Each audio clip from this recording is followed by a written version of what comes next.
How do I prepare? Just bring alcohol. What? Where are we Do I going? bring like a bus? Do I bring like a lighter? Yeah, you can Where are you guys going? It's a bus. downstream. Oh, she doesn't do this, so I don't need to share nothing. Yeah, that's fun.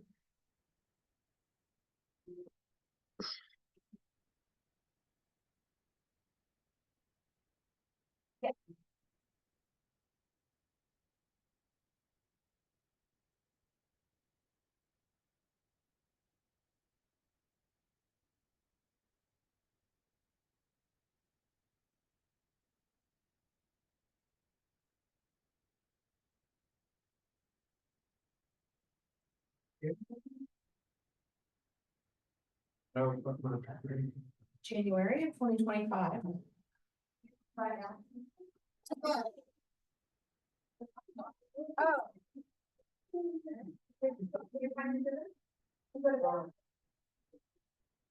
We all day Saturday before you get. Right?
No idea.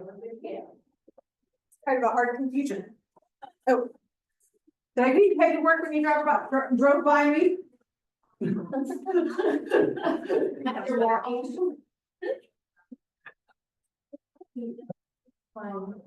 run form that has my nice friend. I'm not print here, but. Why not? Because Your printer or your computer? There we go, but Gerald did say he could hit me up for the black one next time he's in town, so. Okay. Did you get your papers? Not yet. Okay, come with me. Yes, there's lots. Right.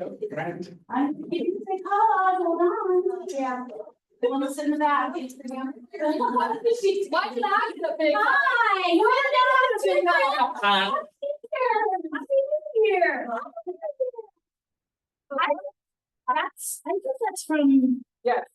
Brian, whatever's clients. What? Is he under contract with Josh? I think that's their last name. I'm gonna tell you. Under the contract with what? I don't know. I think somebody. Yeah, so we're both running late. It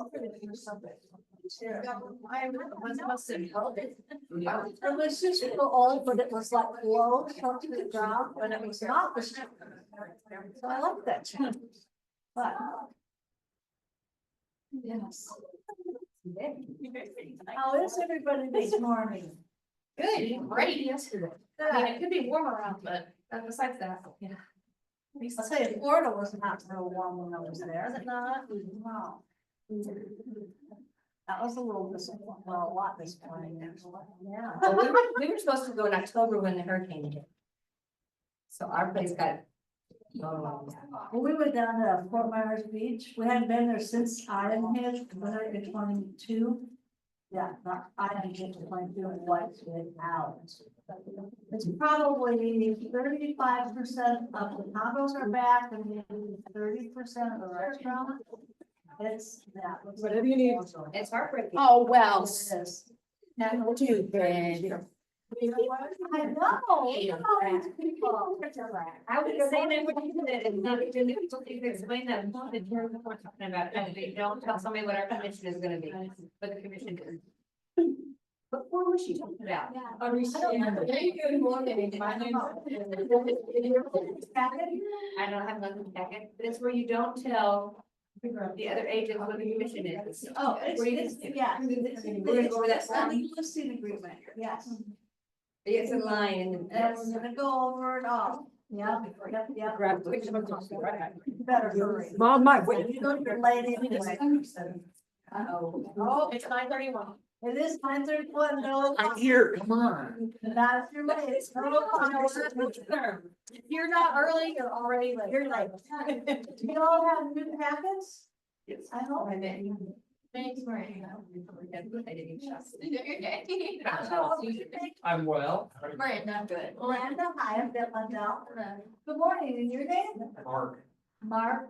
Hello. Well, yeah, you've been here before, I know that. Why isn't it? A lot of people is doing that. Well, first of the year, I always like to get a. You know, like, I don't think so. It's much of a public thing. Stan, are you listening? Can you? yes. What do you need? I need My father. 5 more of these. Better make it 10. You know you're gonna have 5 people coming late. Yeah. How are you? Yes,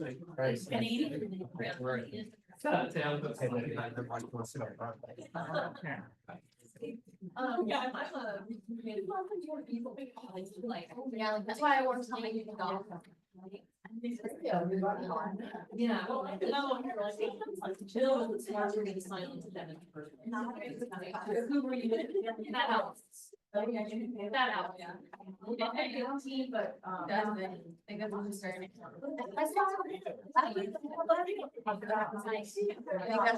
Yeah, the other job is I'm vice president for PJC Insurance in Springfield for the trucking, so.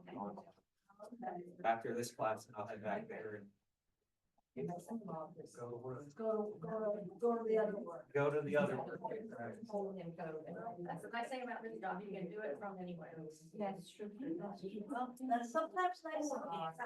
Yeah, you're right. Because it's 2027.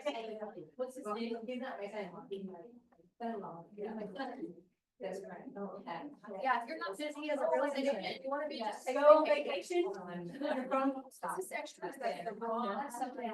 That is wrong. Kidding, I'm kidding.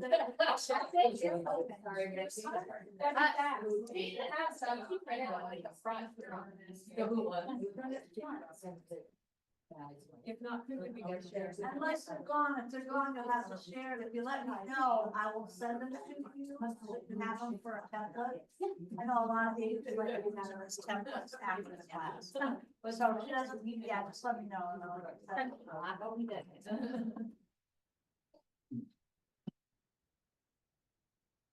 Okay, good morning, everybody. Good morning. This is the first class in 2025. Good morning. Can everybody sign in? Yes. Yes, yes, yes. Okay. With the word for every class. Right, oh, she's standing right now. No, it's every time you come in the store, there's a class. I did not know. Okay, there's always a sign-in sheet when you come to a class. And then I can sign in. Well, how did everybody like the snow? Yay, I like looking at it. I love this now, I love to drive it. Well, I was up in Kansas City. I left on Thursday. And they got 3 more inches on Friday to add to the 11 that was on the ground. And it was cold up Can I there. have one of those in case so I can? Well, I'm gonna put it in the packet for next time. You'll be getting it. But it's, I know the people are probably so watch it, you'll have to again. Oh, not okay. So I can match my original. Which does it go in? Sales side? It's gonna go on the sales side. So.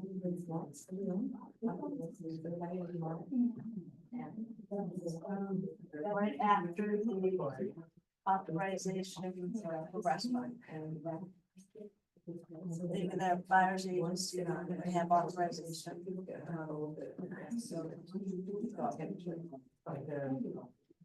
there's authorization, the restaurant's gonna go right behind that. Okay. You just write. It's gonna, yeah, right before the. Yeah. Okay. That's where it'll go. That's all.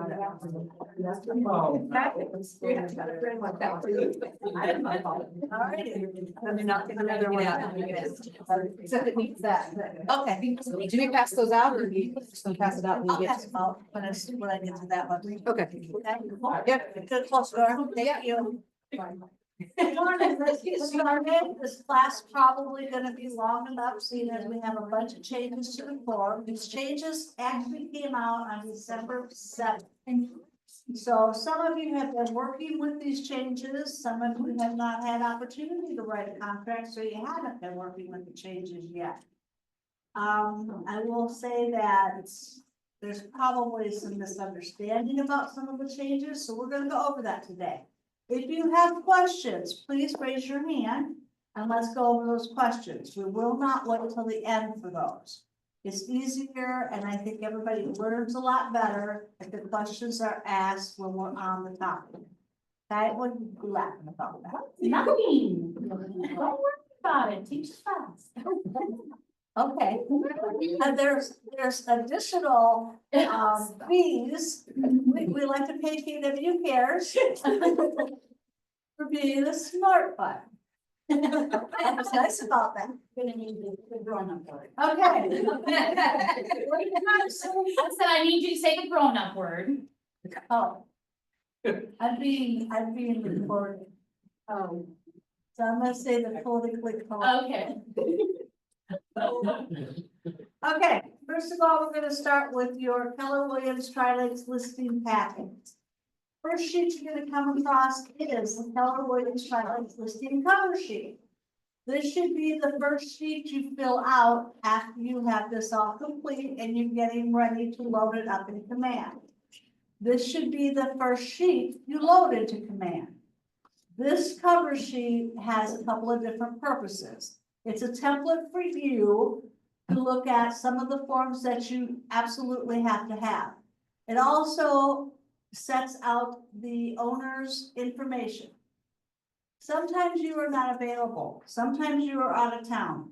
Maybe you've had an accident in the hospital, whatever the case may be. Sometimes I need to get a hold of this seller. Without this sheet, I have no way to know how to get a hold of the seller. It is only for the brokerage to use in case the seller has to be contacted and you are not available. Always remember, all your listings, all your buyers belong to the brokerage. You are acting under the supervision and for the brokerage, okay? So that needs to be completed in whole and loaded up first. This is also the file, the part of the file where compliance and admin keep their notes on your file. So it's a lot of people go, why do we have to keep doing that? That's why. I need this information, a template for you, and then it's where we keep our notes on your files, okay? That's the first thing. The next thing we're gonna go over is your seller's listing contract exclusive right to sell. This is probably the most used contract you'll have, although there are other contracts in your forms library. I don't know, whatever forms library you're using, whether it be Forms or Us, Form Simplicity, Zip Forms, what are some other ones? DocuSign, whatever forms library you are using, I think Missouri has 167 forms now. I believe it's 167. I might be a little bit off on that, but not much. At some point in time, you need to go into that library and read all those forms. Most normally, every transaction you're gonna have is just gonna be a little bit different than the one before. There's no transaction that's entirely the same. There's normal things, and these are the most normal forms that you're gonna use most of the time, but there will be things that pop up. If you have read through your forms, you will know that there's a form for that. There's a form that will address that question. When you call me and ask me, what do I do about this? Is there something, where's a form, is there a form for this or that? I'm going to say yes, go to your forms library and search for it. In each library, there should be a search bar. And if you're looking for, let's say, a compensation rider, if you just type in compensation, all the forms addressing compensation should populate under that.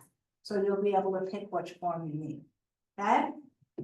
The seller's listing agency exclusive right to sell. We're gonna go over it line by line.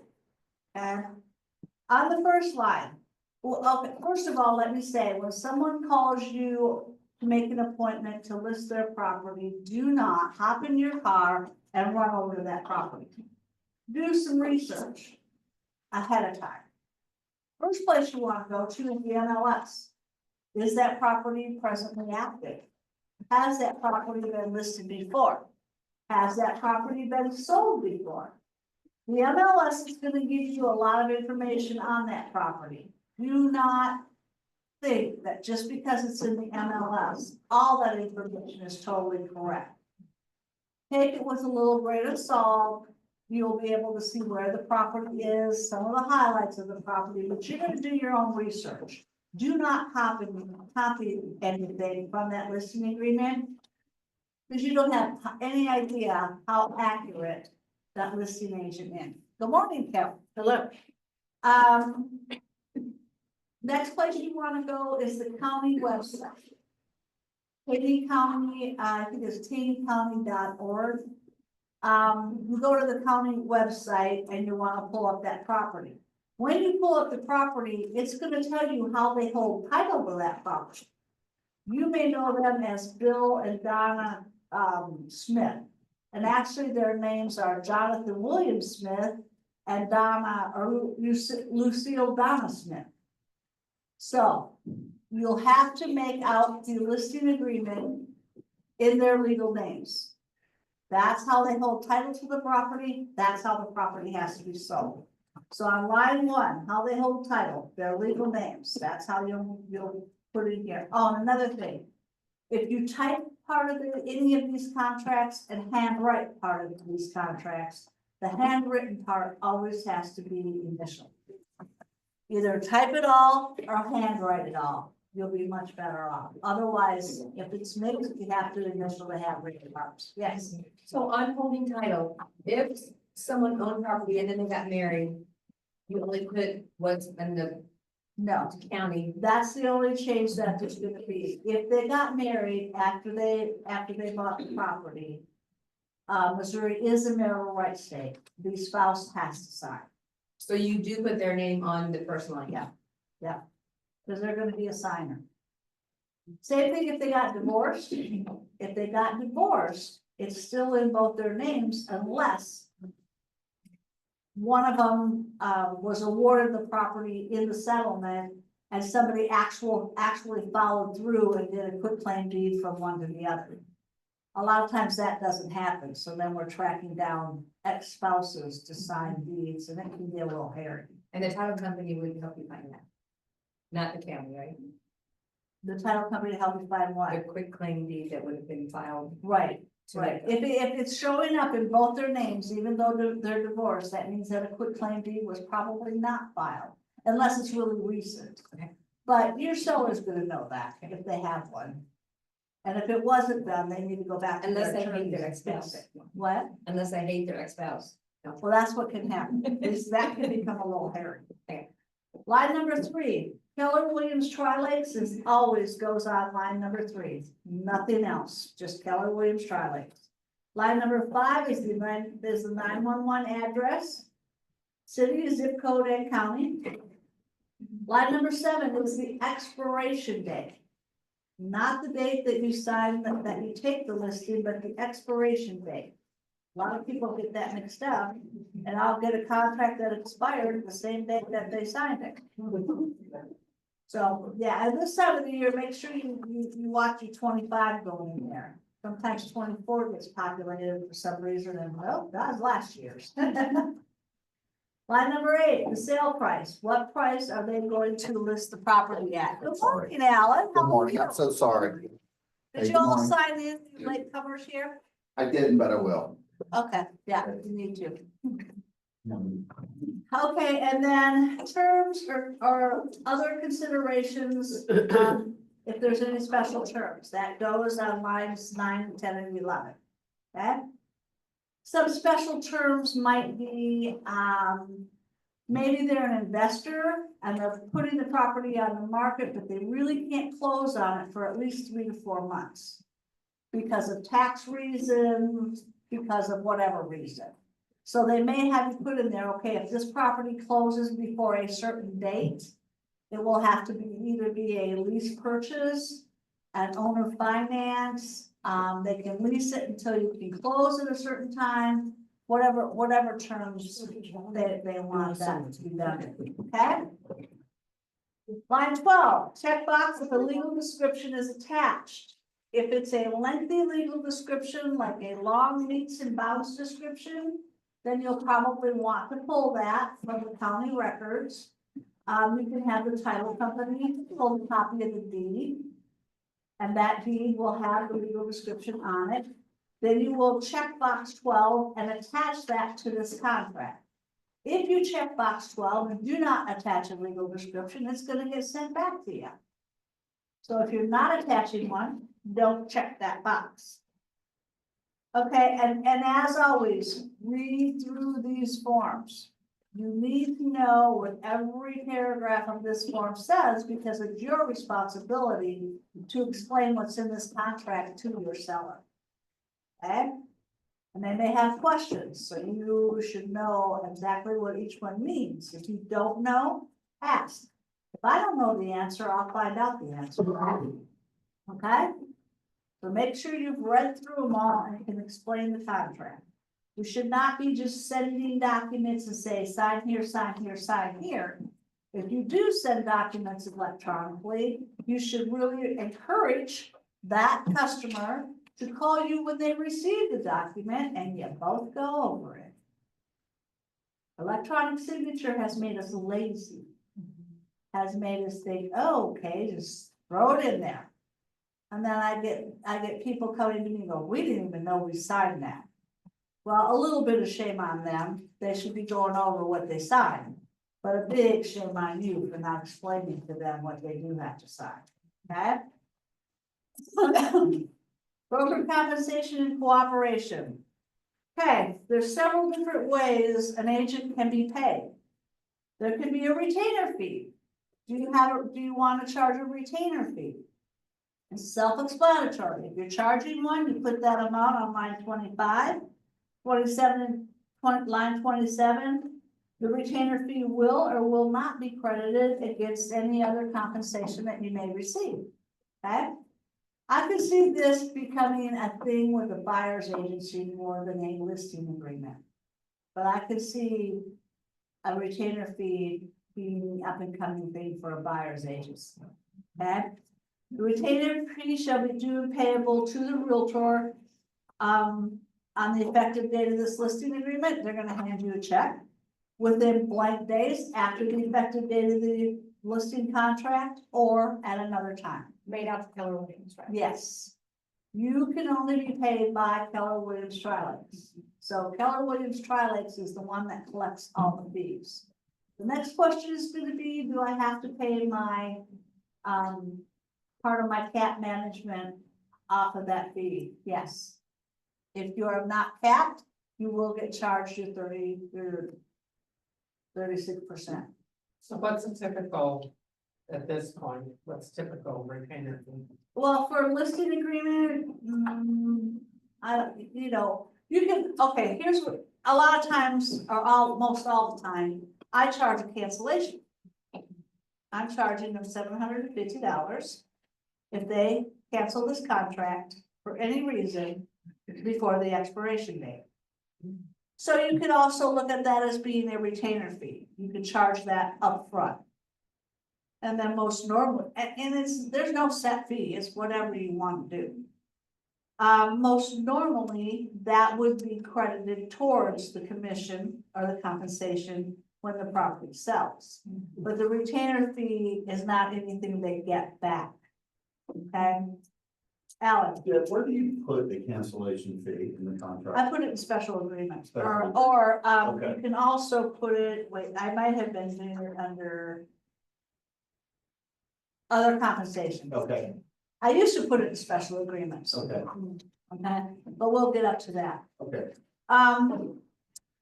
And then the next one is the one you most normally are always going to fill out, line 33. Make sure you check the boxes. I know these boxes are new this last year, and I know a lot of people forget they put in the amount, but they don't check the box. We gotta have it all, okay? Sorry. Okay, so I'm not sure how this would apply, but if you receive a check, it's written Keller Williams pays the agent, holds their file, but then you refund that money to them. Why would you refund it? Let's say you did a retainer fee and the property didn't sell. Let's say you charge. It's non-refundable. A retainer fee is not something you Non-refundable. refund. Right, I would not refund it. Yeah. If I was gonna charge a retainer fee, no. So Vic, I mean, cause your point was if it cancels, if they cancel it. I that's charge why a we cancellation fee. Okay, so if they did a cancellation fee, when it didn't close, but it ran the gamut of the contract amount. And you charge them that, but it didn't close, you still keep that cancellation fee. The only time they get a cancellation fee is if they cancel. Then they have to write you a check. Okay, then. that one, no, oh, you're not having them pay that upfront. No. No, I got no, you. a retainer fee is paid up front, Okay. just like when you go to an attorney. Yeah. And he said, okay, you're gonna pay me $1,000 and I'm gonna work my time off that $1,000. But that's what I'm gonna charge you up front. You don't get any of that back if you don't use it up, let me tell you. The retainer fee is an upfront fee and it's yours. I was thinking more at the cancellation fee, but you don't get that Cancellation upfront. fee is a different animal and we'll go over that under the other compensation, okay? Okay, so your line 33 compensation, this is where you're putting in your total commission. This is the total commission the seller is going to be responsible for.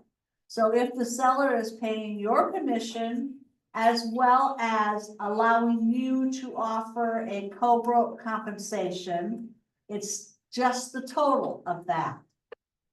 Keller Williams is a full-service company and our normal set rate is 6% for a residential listing.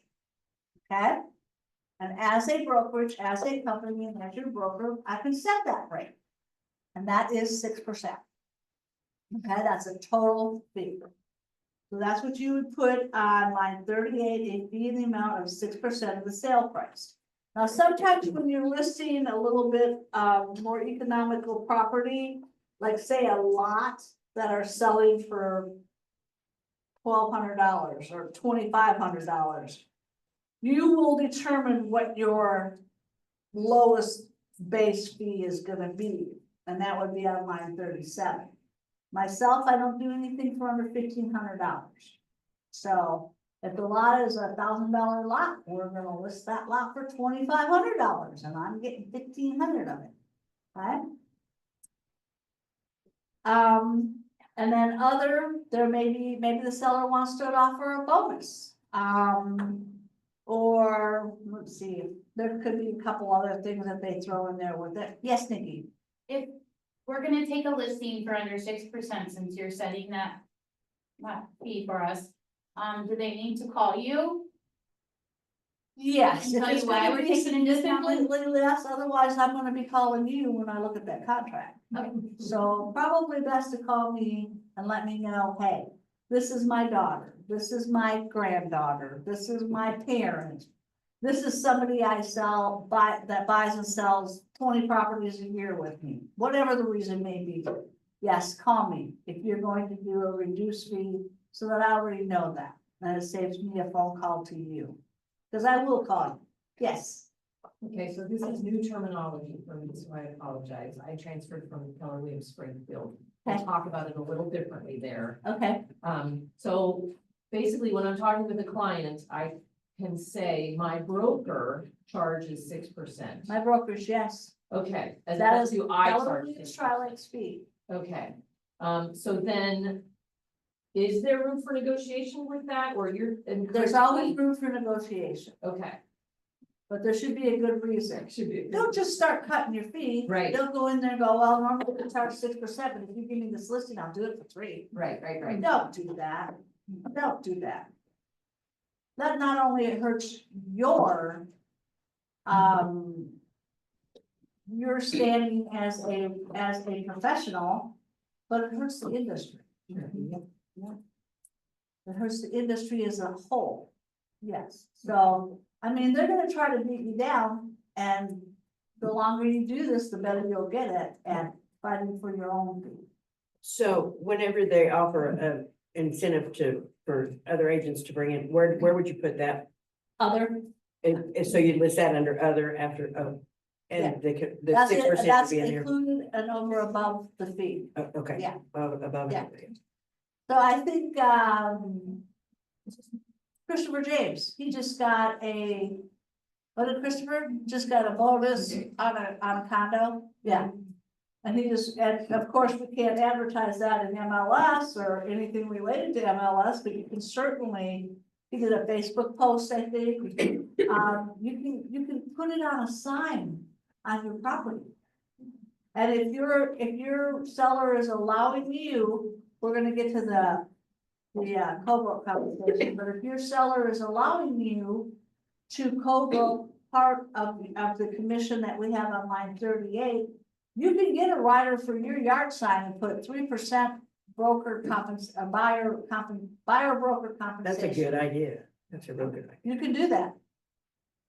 Perfectly legal, But or I, 3% buyer friendly, or whatever, or you can do Facebook posts. but the buyer's agent can't receive it unless the buyer approves them receiving that bonus. Right, that, well, we're not gonna worry about the buyer's agent unless you are the buyer's agent. That's what I'm saying. Then you're gonna have, we'll go over the Okay. buyer's agencies when we get to that. Let's not get too far ahead. Okay. Now, the part that's been added to this contract is the unrepresented buyer. Okay? If you could show a property you have listed to a buyer and not have a buyer agency agreement. Only a property you have listed. Okay? You are only acting as a seller's agent. And the buyer will stay unrepresented. When we get to the sale packet, there is a document. And it's a non-representation agreement or disclaimer and acknowledgement. But it's for an unrepresented buyer. So for the purposes of your listing agreement, you or your seller, you can negotiate how you're gonna be paid if you are working with an unrepresented buyer. Most normally, you're gonna take the full commission that's on line 38. But here, it puts everybody on notice that, hey, Mr. Seller, if I'm working with a non-represented buyer, there'll be no change to the compensation. Line 43, a fee in the amount of. Line 44, it'll change to a fee in the amount of how much percent of the sale price or what other change. Okay, just puts them on notice that an unrepresented buyer, Doesn't save them any money on the commission. Wouldn't save them any money on the commission. It's still gonna be Not if they're 6%. listening with me, they gonna, Right, I'm still gonna do all the work. Yeah. Right, exactly. You are, I mean, you are. Just because they're represented, that's why you're not gonna do the work. That's my money too, yeah. What? Which she was the Stephen, that's all. If they're listed their property with me, there's not gonna be no. But people think that way, though. They would say, well, then you should only get 3% then. No, I'm doing twice a week. But you know, people think that way. They're always trying to cut back on what they Yeah, pay. no, see, that's where you gotta be good at saving your own Yeah. commission. If I can't even negotiate to save my commission, how am I gonna negotiate to save you the price that you want to get for that property? Right, You want me to roll over this easy? Well, let's just get your price down. right. Yeah. I mean, it's all relative, right? Okay, Hey, Deb. Another question. How about in another state, like I have a buyer in Kansas, for example. And I called the listing agent, like, hey, I have a buyer, can you help her? And she said, okay, I can represent the buyer and she gonna be listing agent. But she say, I can give you some referral fee, I can do what? referral fee. Referral. Okay, so he's paying you a referral fee. Yeah, but can they pay like 0.5% or something? I 1.5% or 2% referral fee or how? You're gonna get a certain percent of the total commission that they get. A referral fee is not a percentage of the sale price. The referral fee is a percentage of the commission he collects. Okay, so for example, like, I have a buyer, they say like, they're gonna pay me referral fee $6,000. 50%. They were gonna do 50% of their commission going in as an unrepresented buyer. To make up for the situation, they're like, okay, I'll work both sides, we'll do unrepresented buyer and I'll cut you half the commission. As if you were doing your side. Can we do that? We'll jump all over that. Yeah, Yeah. yeah, jump all over that one. Yeah. So you're referring the buyer to the listing agent? Yeah, And you're gonna get half of 3%? yeah, so they told me I can give you 100%, but I say I cannot take it because I'm not licensed in Kansas. Arkansas, okay. Kansas, yeah. Yeah. You So, can take whatever percent they agree to, oh, really? as long as it's agreed to, yes. You're not doing the work they are. But it does. But what if you called me as a referral and said, I'm gonna send you this buyer, but I want all the money, I'm gonna say, you better get your license, come on over. Just saying. I didn't say this, he said it, like, yeah, I can give you 100% if you bring a buyer. And I say, I cannot take it because I'm not licensed over there. Sure you can. And a referral fee, you don't have to be licensed, it's a referral. Yeah. That's Why what I would we said. do 100%? Yeah, why would they? Yeah, that means. Because they wanna sell the house. He's not getting any. He's already getting, he's the second. Yeah. He's the listing. He's the listing. The listing side, So he's giving he's her- going to give her all the buy side, She's a 3%. Okay. which I would jump all over that too. Yeah. But as far as referral fees, whatever y'all agree to. But again, I'm not paying any more than 30% ever. Yeah, Yesterday, Monica mentioned 25%. huh? Yesterday, Monica mentioned 25%. Yeah, Is that most people want 25%, some as high as 30. Depends on how easy the deal is, but I would never pay more than that. Okay, back to this, unrepresented buyer, we all understand what that means, right? Yeah. Okay. Cooperation and shared compensation. This is the part where you're going to offer a part of the total commission that Keller Williams Tri-Lake is collecting to either a buyer's agent or a transaction broker. Sub-agency on line 55, we do not do sub-agency at Keller Williams, okay? So we will offer a buyer's agent, and how much of that commission is entirely up to you and your seller, as well as a transaction broker. Again, if you're not willing to be competitive, you're gonna have a hard time getting people to work on your listings. Okay? Any questions on the cooperation and shared compensation? Be sure to read through that paragraph. Maybe we should read it. Most together. normally, what? Maybe we should read it together. Most strongly, we were calling agents and saying, hey, are you doing cooperation with a buyer, broker, and how much is that cooperation? That's interesting about how With the these things. compensation agreement rider, we're not bothering to do that anymore because it's all a part of the contract and a part of the negotiation. Yes, Talk to me about how a transaction broker works in this situation and why you is the full 3%. Is this in place of a buyer's agent? Probably, I guess. no, a transaction broker is someone who is facilitating, they're doing all the same work. But They're just not I do transaction brokerage a lot. A lot. And I do not participate in dual agency. I do not do dual agency. I only do transaction broker when I have both the buyer and the seller. Okay. So a lot of times the buyer doesn't want to be represented and they don't want a non-representation agreement. So you would be a transaction broker and you represent the transaction. You facilitate the transaction. Yes, they work just as hard as any other agent. It's just a different agency. And I know that some people have well, transaction broker doesn't do anything. Well, that's not true. Just the same thing. There's only two differences in being a transaction broker as opposed to being a disclosed dual agency. Those two differences are you don't owe that client obedience and you don't owe them loyalty. Otherwise, you owe them all the rest of the fiduciary responsibilities of any other agent. Okay? What would lack of obedience look like? A lack of obedience when you don't do what you're told to do. Did you not know that already? I know, but I'm just sharing a conversation there, so when you said lack of obedience. You don't have to be obedient or loyal when you're a transaction broker. They may say, let's see. You need to call the other agent and tell them that the house will only be open to an inspector on this day at these hours and at this day at these hours. And just say, well, no, it says in the listing agreement, we will have it open at any time. And he says, no, that's when the house is going to be available. Lack of obedience would not be calling the agent and doing that.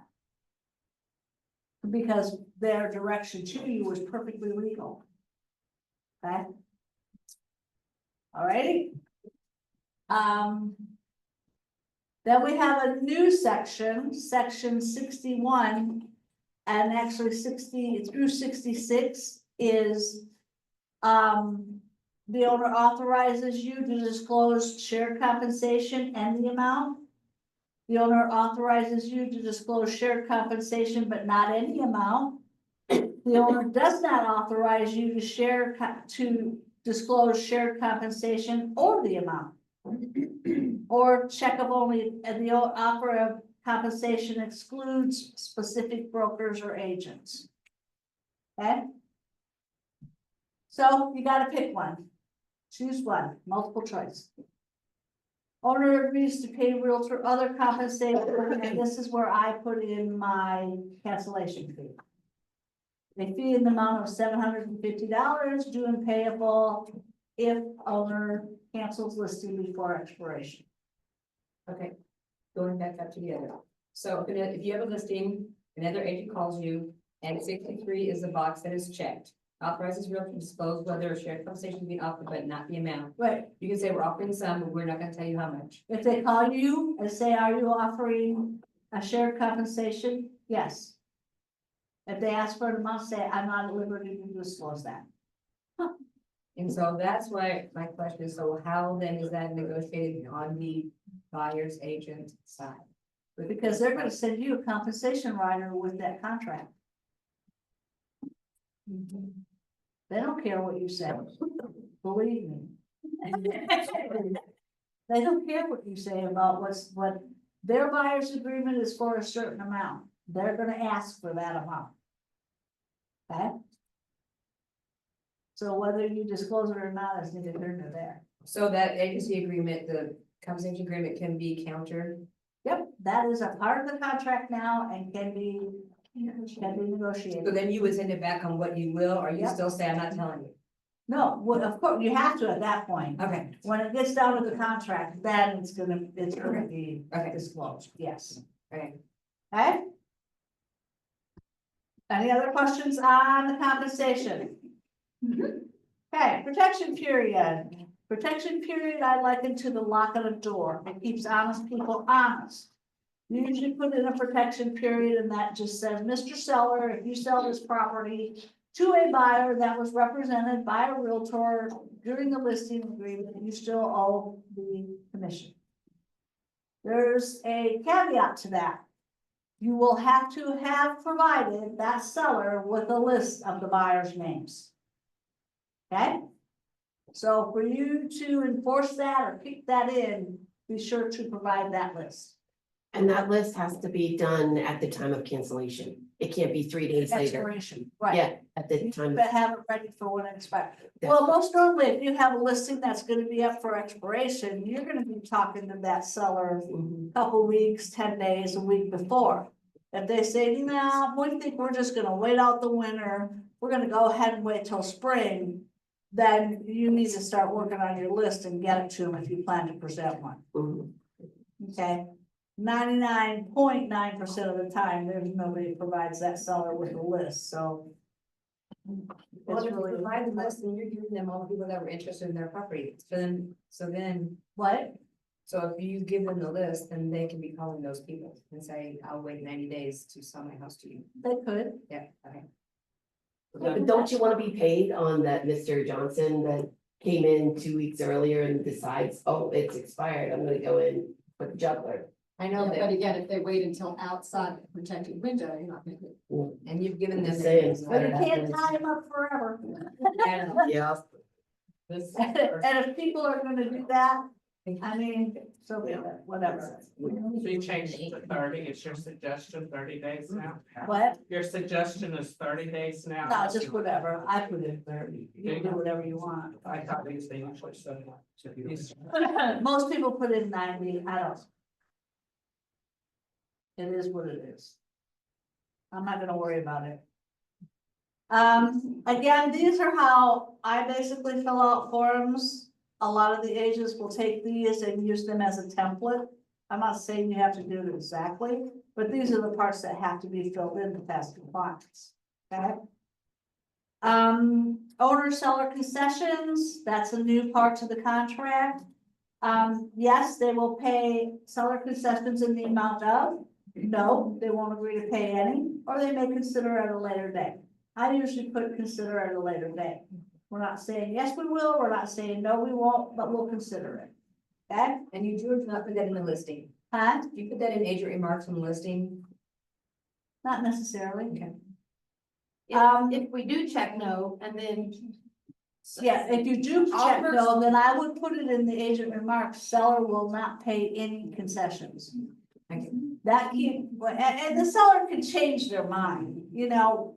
A lot of times sellers say, I'm not gonna do this, or I'm not gonna do this, or I'm not gonna do this. Well, once they have an offer on the table, black and white, we're gonna go on to closing. Sometimes they go, well, maybe we can go ahead and do It's all that. negotiable. So I wouldn't get all tied up on what they say will or will not happen. So if they accept it, do you have to amend the listing contract? If they accept concessions and they checked no, No. would you have to amend it? A sales contract will supersede that, Okay, okay? thank you. Also with the warranty program, offer one, not offer one, or consider it. I usually put consider it again, it's a good negotiating tool. Next page, motivating factors, do they or do they not? Pick one. Want you to disclose why they're selling the property. Offers, you should be disclosing the existence of offers. Terms, you should not be disclosing the terms of those offers. Love letters, we at Keller Williams do not allow love letters. Love letters is one of the writers that is required on your listings. Looks like this, and it just tells Mr. Seller, you could be making your decision based on unconscious or implicit bias. You could be making that decision, and we don't want to all get in trouble.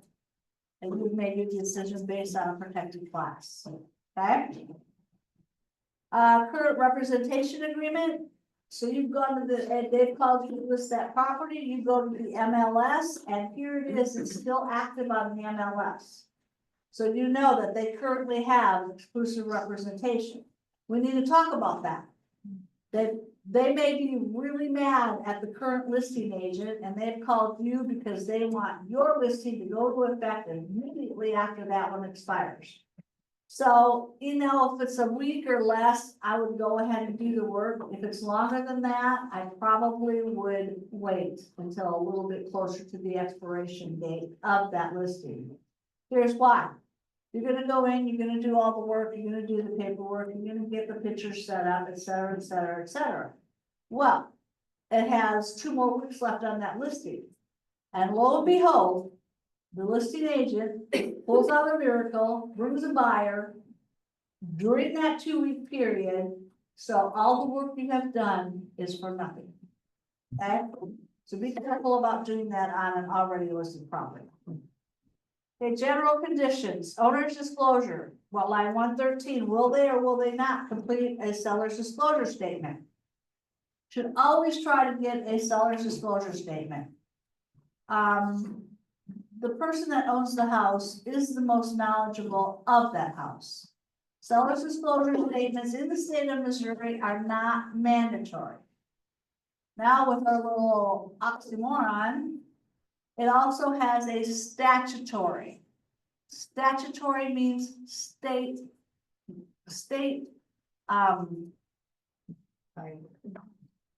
required. Oh, we can get that word. That's why It means a state or federally required disclosure. So at the very least, have them fill out the first page and anything in that bold box. They can then go to the second page, check the box where they decline to answer any more of the questions. So if they're filling out page 1, do we still check that they are or are not filling it out, since they're not filling anything else out? Then you go to page 2 and you check seller decides to. Right, but on here, They are filling it out, even if they're not doing the whole thing. Yep, and they're still gonna sign it. Since that first Again- page is required, then they're always gonna be providing. Well, and again, the state of Missouri does not mandate that it is required. But the part of the Well, process. the real estate commission doesn't mandate, the state says, yes, we want these. Until somebody comes along and is gonna enforce the statutory rule, no. Again, the seller knows the most about the property, always try to get them to fill out a disclosure. I mean, they have to look at it like, okay, you're buying the house, would you wanna know everything you can about the house? We have to sometimes change our position, and now we're Mr. Buyer rather than Mr. Seller. Also, on the last page, if it has a water well or a septic system, if it has a lake or pond or waterfront property, if it's a condo, co-op, or shared cost development, that condo, co-op, shared cost development is not only just for condos.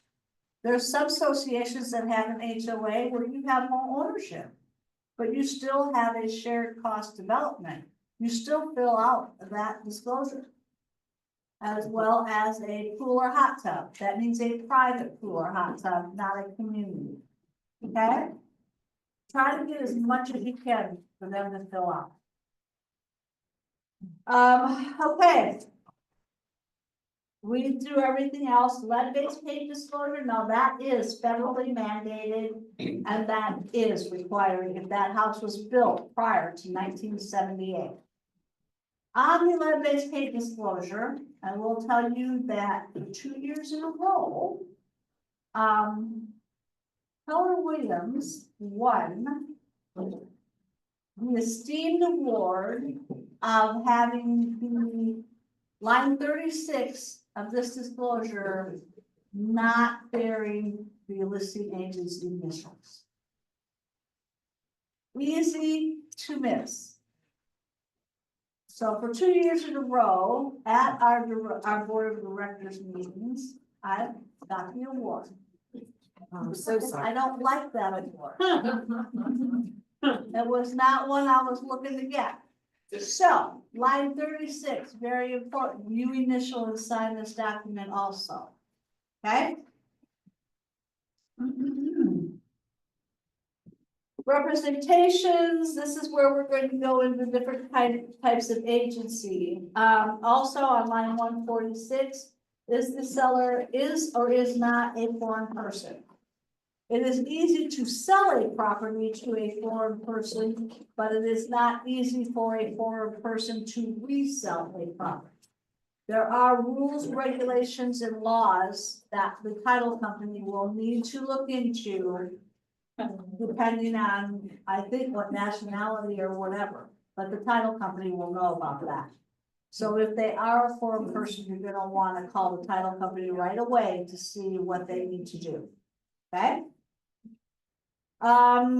Title and survey, taxes and assessments, earnest money, make sure you read through all of that, what happens with earnest money. MLS cooperation and lockbox, advertising, inspection access. It says here that the owner authorized realtor cooperating brokers and their respective licensees to show the property.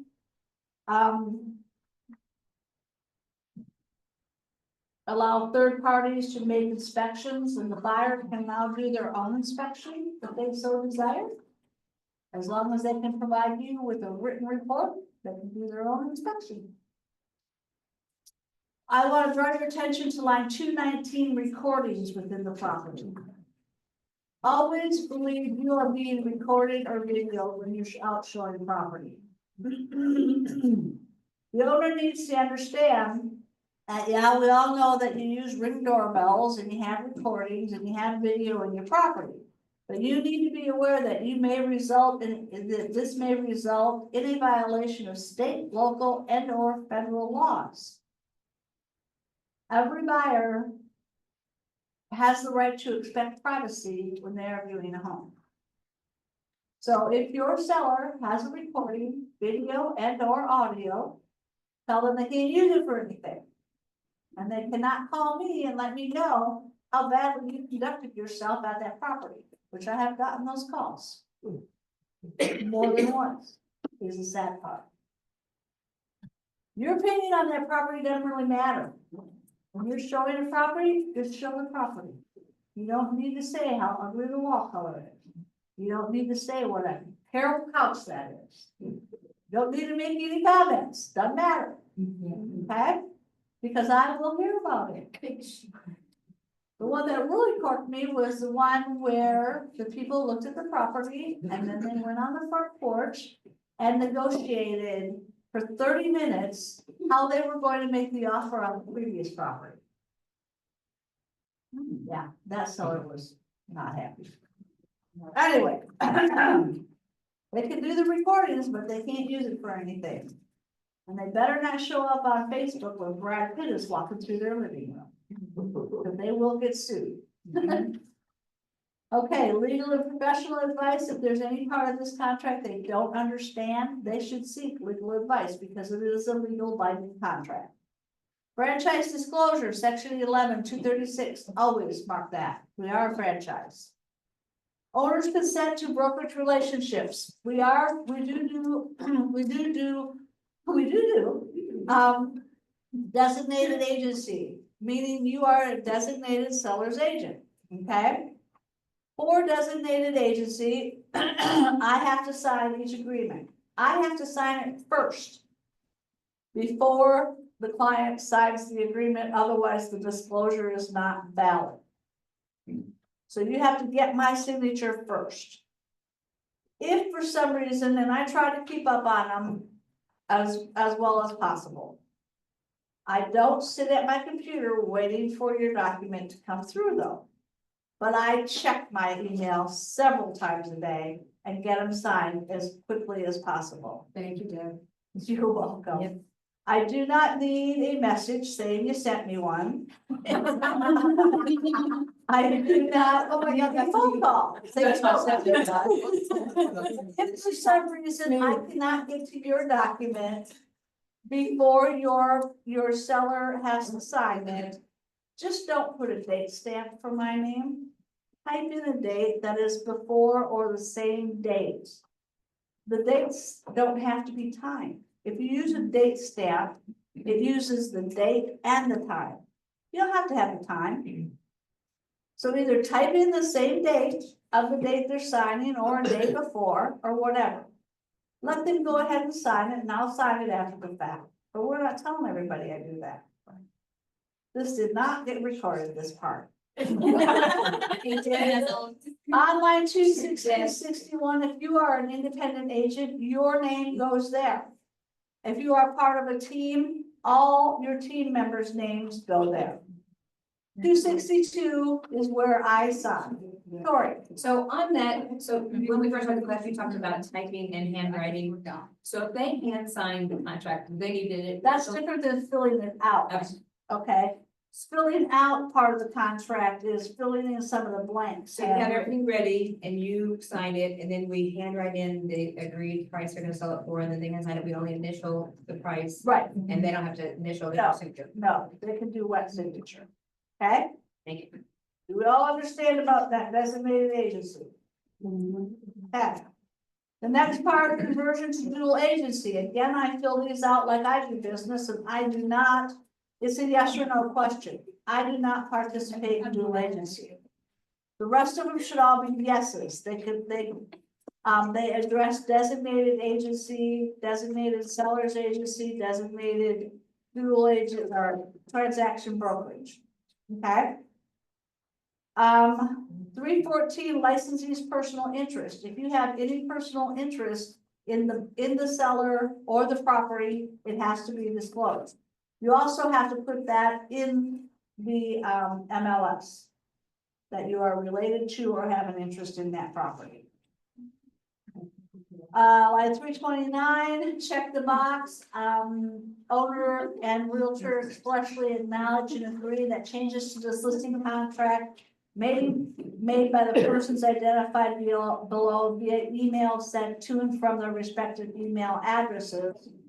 Always fill in an email address if they have one and check that box. If they do not have one, do not check that box and make sure you put NA where the email addresses go. Okay?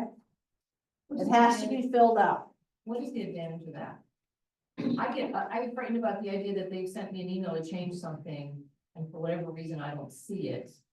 But this box then holds me accountable, so I get frightened. Because let's say they're laying on a beach in Belize Yeah, and they decide they ain't never come back to Branson. So they send you a quick email, say reduce the price of that house by $100,000. I want it gone. okay, You can do that immediately. okay, Then you should follow up with the written paperwork. You don't have to, but you should always follow up with the written paperwork to reduce that price. But by keeping a copy of that email, you can immediately reduce the price on that property. unless I don't see it. Well, you should be checking your emails a little bit more often. Okay, That's I'm all I not can tell hearing you. you. I just get afraid of like technical glitches or whatever. But I guess that's unreasonable. No, That's great. Mark? Question on that email, like, is there a way to attach, I take it there's a way to probably attach that in command underneath there, so that email is saved for the broker and everybody like that? Sure, you can add documents that are not set up in command. You know how to do that? No, I don't, but I'll be willing to learn that later on. Okay, yeah, you need to take a command class because you can go up and there's 3 little dots Mhm. up along the top part of the file. Right. And you just click that, it says add a document, and then you can add the document. Yeah, and that's what you need to do is just add that email, Okay. okay?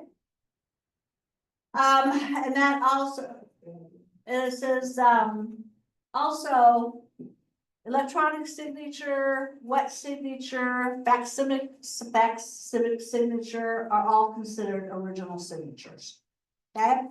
Line 340 always should be Keller Williams Tri-Lakes. Your information goes on 344, 45, and 46. Then of course the owner's information, and again, always an email address or NA. Okay?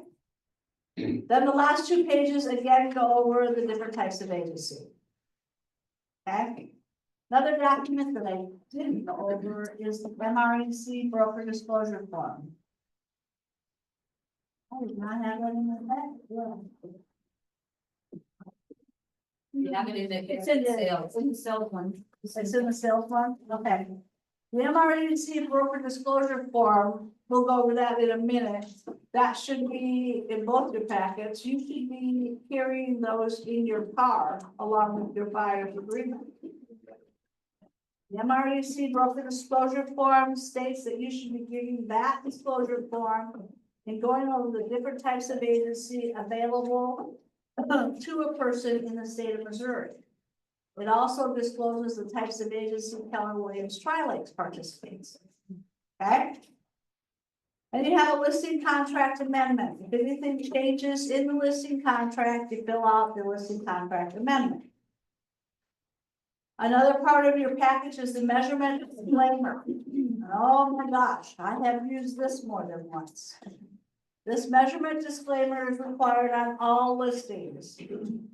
Commercial, land, residential, condo, whatever type of listing it is, the measurement disclaimer is required.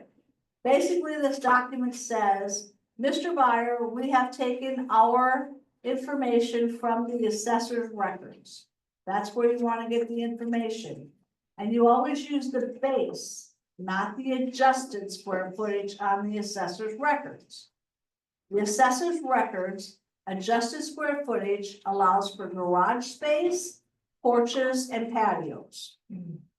Now, if it's a two-story house and has a full finished basement, you should be smart enough to know that the base square foot is just double, because you have if you have a full lower level. They don't always allow for that in the assessor's record. But you do not want to use adjusted because that includes garages, porches, and patios. Square footage is always heated, livable square footage. Okay? This measurement disclaimer says, Mr. Buyer, if the amount of that square footage, or the amount of the square footage in the land, or the amount of the acreage is very, very, very important to you, you need to hire the necessary professional to ascertain what that number is. We've gotten it as close as we can, and we believe it to be as accurate as possible. Okay? I have had to use that more than once. Another document is a seller's disclosure statement addendum, which you will find in your packets.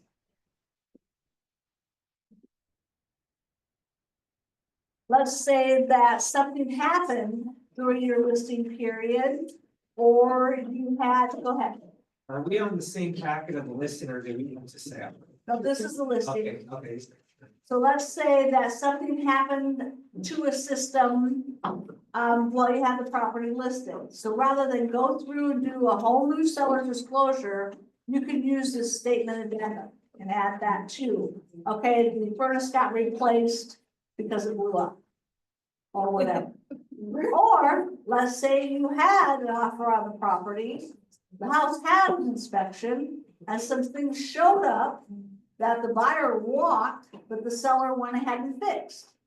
So now you can disclose that, hey, these things have been replaced or repaired, okay? Another document that you probably should get on a seller packet is the authorization to furnish TILA RESPA. This is a document for a third party.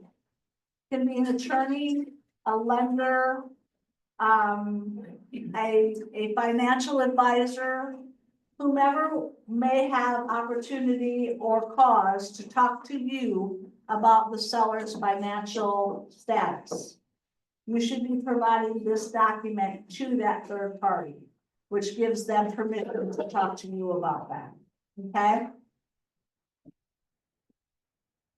Okay, then there's another disclosure information regarding waste disposal site or demolition landfill. That's just an additional document, okay? So on that one, Deb, you ever ask, like, you can find somebody in your land?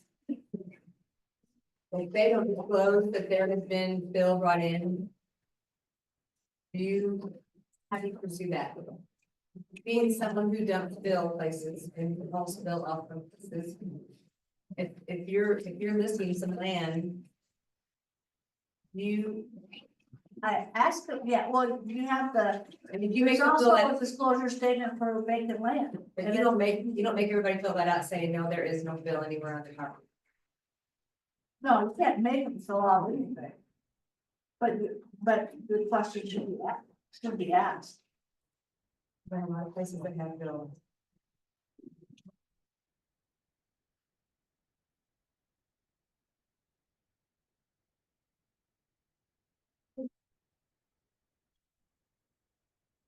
I think it's if you're just, you feel like dirt. I don't think that's, I think it's more of a landfill, like trash. Like a dump or it's $20, like they don't care. Hold on. Would make it really difficult to go to your place. So it would be trash. Maybe that. Does that make sense? All that is done. Where do you live? I'll let you know if I'm here.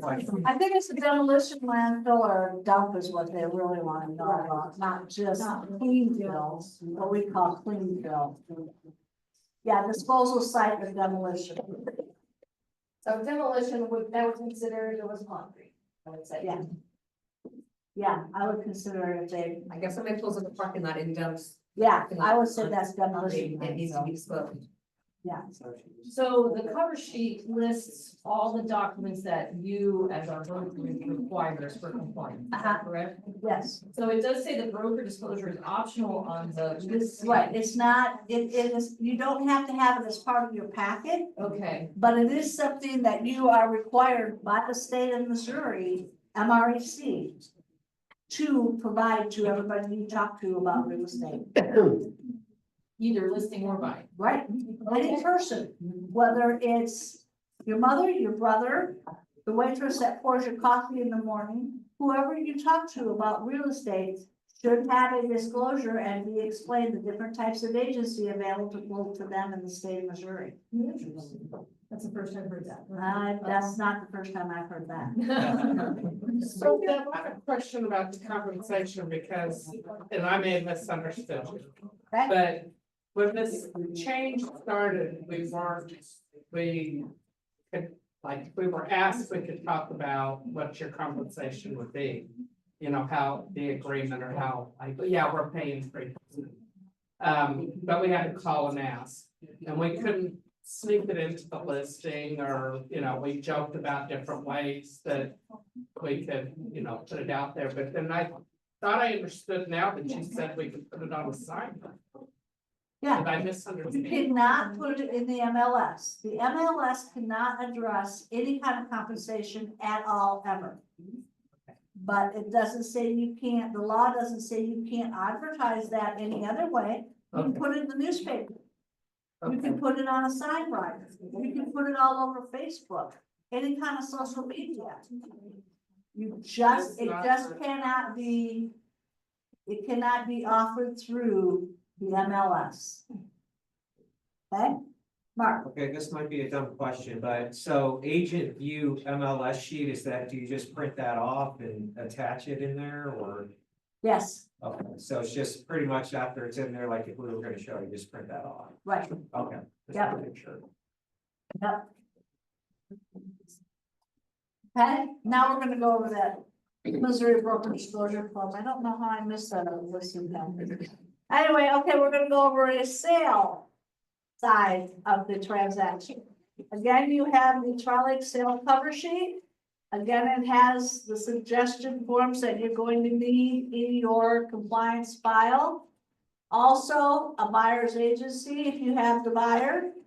Or a non-representation disclosure, whichever one applies. And then your contact information for that buyer. Again, if you are ever out of commission or not available, I may need to get a hold of the buyer for some reason. So this is the first document that should be uploaded into your command file. And again, it gives you a template of what you need, gives me the information for the buyer, and it is where admin and compliance keep their notes. Okay? Now we're gonna go over this Missouri broker disclosure form.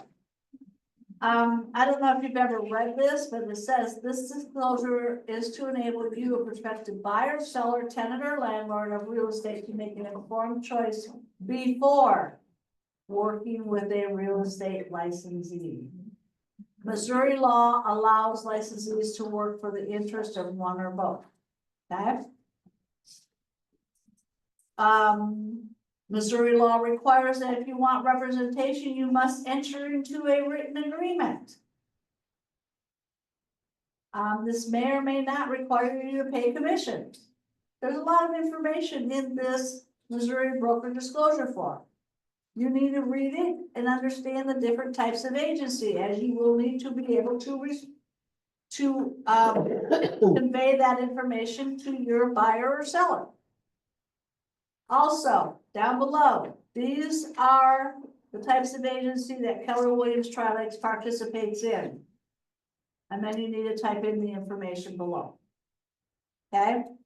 I go ahead, give this to whomever I'm talking to about real estate. We go over it. I let them know what I participate in and what my company participates in. Then when I am doing paperwork, I have another one that I have them initial, and I do put that in the command file. This way I have proof that I have gone over it with them. Not only have I gone over it initially, and this time I've gone over it with the back 2 pages of the listing agreement or the buyer's agency agreement. So they've had several times that we've talked about different types of agency. So if they come back to me and go, oh, I didn't understand that. When you initialed this, shame on you. Why didn't you ask me before you initialed it? Okay? So I do have that in mind. You don't have to, it's not required, but I do. So I have a question. So I get a lot of over the phone stuff where I don't see someone in person for the first time. So I always just I tell them after this conversation, I will be emailing this. I kind of explain it a little bit over the phone, and then I say, please, on the email, please let me know if you have any questions. Does that suffice? Yeah. Okay. Yeah, as long as you've gone over the different types of agency, yes. They need to understand how they will be working with an agent, or they need to be able to choose how they want to work with an agent, okay? Sorry, can I just, you said this, but I just need to clarify what I'm hearing you say. The form is not required to be initial, but it is required to be given and explained. Yes. Yes, okay, thank you. Yeah. MREC requires you to add that to them and explain it to them. And you initial it just to see why. And I have it initial just to cover my butt. Right. To CYA. Totally. Totally, that's why I do it. Okay, thank you. Okay? The next document we'll go over is the buyer's agency contract. Again, what names do they want to take title in? How do they want to buy the property? Are they gonna buy it as individuals? Are they going to buy it as a trust? Are they gonna put it in an LLC? How do they want to take title to that property? That's how this contract should be made out. Keller Williams Tri-Lakes is always what's in line, on line number 2. Number 5, what kind of property are they looking for? And then the agency period, again, line number 8 is the expiration date, not the date they signed the contract. The disclosure, do they want you to disclose why they're looking for property? Are they or are they not in a current representation agreement with a realtor? Now, as you know, the new law that went through after the settlement beginning of this year, a lot of things have changed as far as a buyer's agency contract. Some buyers just want it for that particular property. That's fine. Just make it out for that particular property. You would check other and then the address of the property. Yes. Can I ask a question about number 18, if you're done with where you're at, or we can go back to it. Okay. What is the default on this? Let's say they're willing to let you disclose whatever. I've been confused in the past about when you have to fill in the line and when you can just check the box. You have to check the box, and if you check does, then you have to fill in the line. So if they do allow you to disclose why they're buying property, then number 19 is, why is that? Okay, And that's what you disclose only, okay. okay? And if they say. do Same not- thing on the seller's listing, why are they selling the property? If they say, we do allow you, then what is the reason that I am disclosing, Okay, okay? thank you. You're welcome. Current representation, we did that, okay, broker compensation, okay, Mr. Buyer, I'm going to get paid for working with you. And here's where I think a retainer fee is going to come in, because a lot of times we're showing buyers properties and they don't buy anything. Or it's for this one property and they decide, nope, it's not for them. So agents are gonna start using the retainer fee more often, I can see that happening. Yes, Tori? Can we go back up to, representation agreement? If a friend calls me, I'm just gonna make an example, and they want me to show them a house. But I think I know that another agent has already showed them a house. Because they've talked about it. And they still, but they want me to show them this house. Do I have them contact the other agent and remove themselves from that agreement? No, you are not supposed to tell them that they should do that. You ask them, do you have a current representation in force with another agent? If they say, yes, we have one, then your answer to them is you need to call that agent. But we are not supposed to recommend to them that they cancel that agreement or how to get that done. If they say, well, we had an agreement, but it was only for a week. Okay. Probably cover your butt by getting a copy of it and make sure what the expiration date was. Or maybe they just had an agreement for a specific property. And like, I'm saying this because it happened to me, I have people, friends who signed an agreement with me. But then I found out they looked at the property, But then you found out what? that they looked at the property, another house. So another- but, so- but they were under your agreement? Yes, Well, then I'd be calling that agent, say, hi, I'm getting paid. Or your buyer is actually responsible to pay you. if I want to enforce it, if I don't want to Yep. enforce it, then I just keep my mouth shut and say. Yep. Then don't say anything, don't cry about it. Okay. Otherwise enforce it. So what if they say, you ask if they've been with another agent or have an agreement, and they say, no, we haven't signed anything. Okay, And then move on. through further conversation, you find out that they actually gotten answers from this other agent and have actually seen the property. So you're Then, thinking, then it's, are you sure you didn't sign anything? How, I don't understand how come you know so much about the property if Right. you've not seen it or not had someone else show it to you? Because buyers will lie, buyers will lie. exactly, so would you contact the other agent? Is that permissible? If I didn't give the correct answers or answers that I was comfortable with If from you that have a buyer, suspicion, yeah, if I didn't get the correct answers or answers that I was comfortable with from that buyer, then I would call the other agent. that's okay, okay. Have did they sign this with you as well? They haven't signed anything with anybody at Fort. But not you either. No. And you haven't showed them anything. No. Yeah, so you don't have to have this agreement signed until you actually are gonna show them property. Or when you get further enough into working with them, that it is considered working with them. Once it's considered working with them, you should have an agreement in place. And working with them means opening the door. Not necessarily. Working with them can be gathering the financial information, can be showing, sending them different types of property. If it's just, okay, you know, I'll send this property, they wanna see the information out of this property. But once it becomes more, that is considered working with them and you should be having an agreement in place.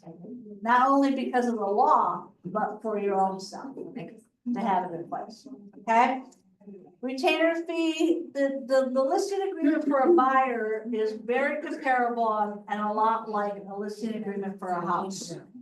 Compensation, Okay, Mr. Buyer, line 39, you can always check that box, line 44, this is what it's gonna cost you.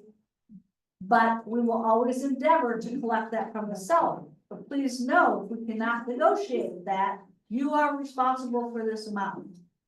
Okay? Other compensation, again, I don't know what other compensation would be for a buyer. A retainer fee would be, hey, it's gonna cost you $250 to have me cart you around for the next couple of days. And that will come off of the total commission if we happen to be successful on So- closing the property. Wouldn't the bonuses fall into there too, though, or not? Well, a bonus, no, that comes up later. Let's say that you have this agreement for 3%. And then a house that you're looking at, they happen to tell you when you make the appointment, hey, my seller's offering a $2,000 bonus if you bring us an acceptable contract before such a day. So then you have to go back to your buyer and say, hey, I know our agreement is for 3%, but this particular seller is also paying an additional $2,000 bonus. I need to add that to our agreement. Then you could always put that in the other compensation and initial it after the fact. Because this is already gonna have been signed. Right, yeah, So when a bonus is being offered, it's after the fact. So right, you you have to have to go have back exact and amount. add it somewhere Okay, got and have everybody initial it, it, right, or have it for just that particular property. right. It wouldn't, it would be an amendment to this. Not necessarily, because it might just be that property. Could- most likely gonna be just that property. Yeah. Protection period, again, the same protection period as in the listing agreement. Read through the rest of it, non-performance, termination, etc. Tells you how to terminate it, what non-performance constitutes, what abandonment looks like. And then the brokerage relationships, again, who you designated agency, your name, if you're an individual agent, all names, if you're on a team, I sign it, I again have to sign before the client. Then the different types of agency. Your obligations, make sure you understand what all those are. Minimum brokerage services, this I kind of have to laugh at. Minimum brokerage services, you have to do certain things to comply with minimum brokerage services, but then we have these companies that are flat rate, reduced fee companies that have the seller negotiate on their own behalf. I don't know how that is considered a minimum brokerage service, because it says in here, accept delivery of and present to buyer or customer's offers, et cetera, et cetera. So that kind of is funny to me. Signatures, again, electronic, wet, and fax signatures are all considered original. What would the example of the minimum brokerage service name be? The name of one of them, like assist to sell, is that kind of what you're talking about? No, assist to sell is, oh gosh, HomeCoin. HomeCoin is one. We had one, somebody was working with one where they actually gave them access to the forms.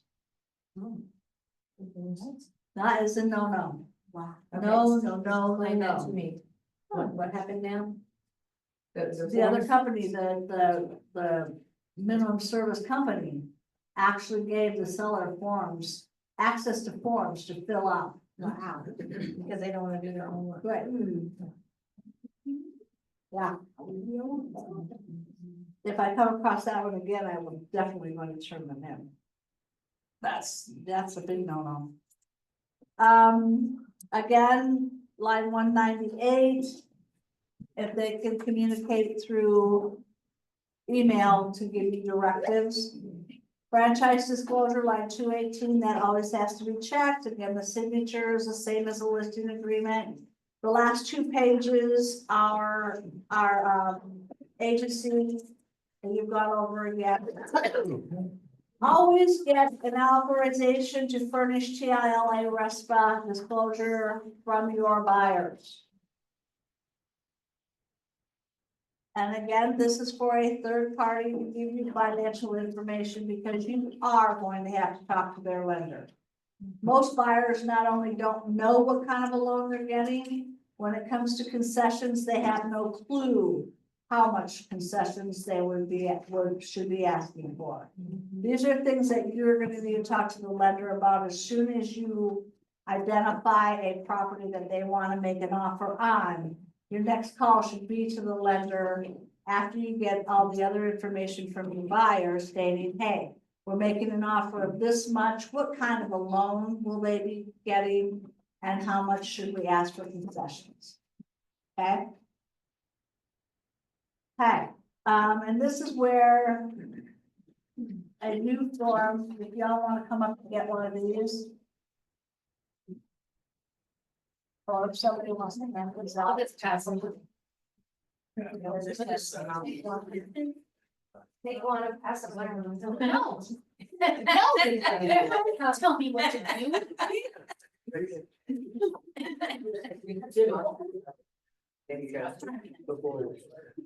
Stop.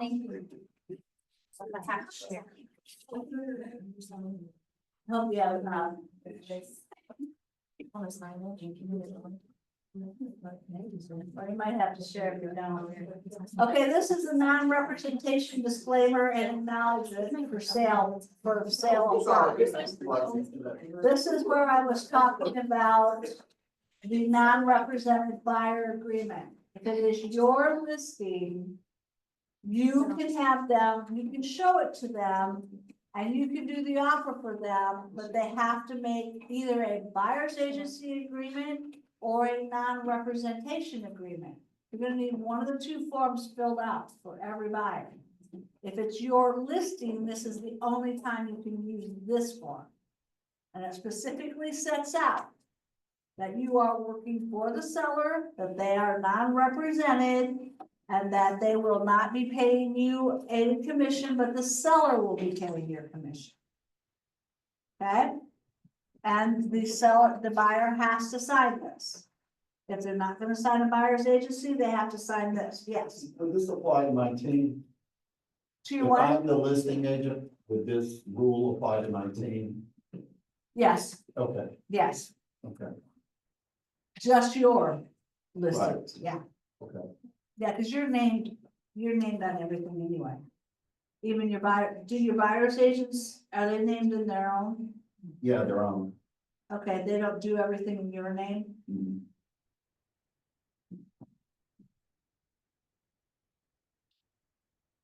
But they're all named as designated, right? Correct, Yeah, you should be okay. okay, But only on your own listings can you use this agreement, okay. okay?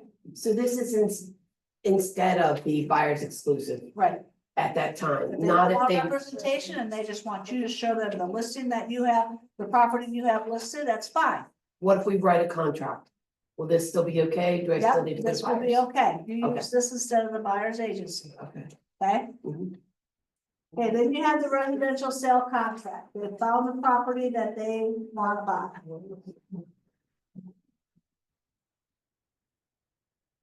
And we don't need them at open houses. This form, No, okay, good. no, when you're at an open house, when you're holding an open house for your seller, you are acting as a seller's agent only. You are representing the seller. Yep.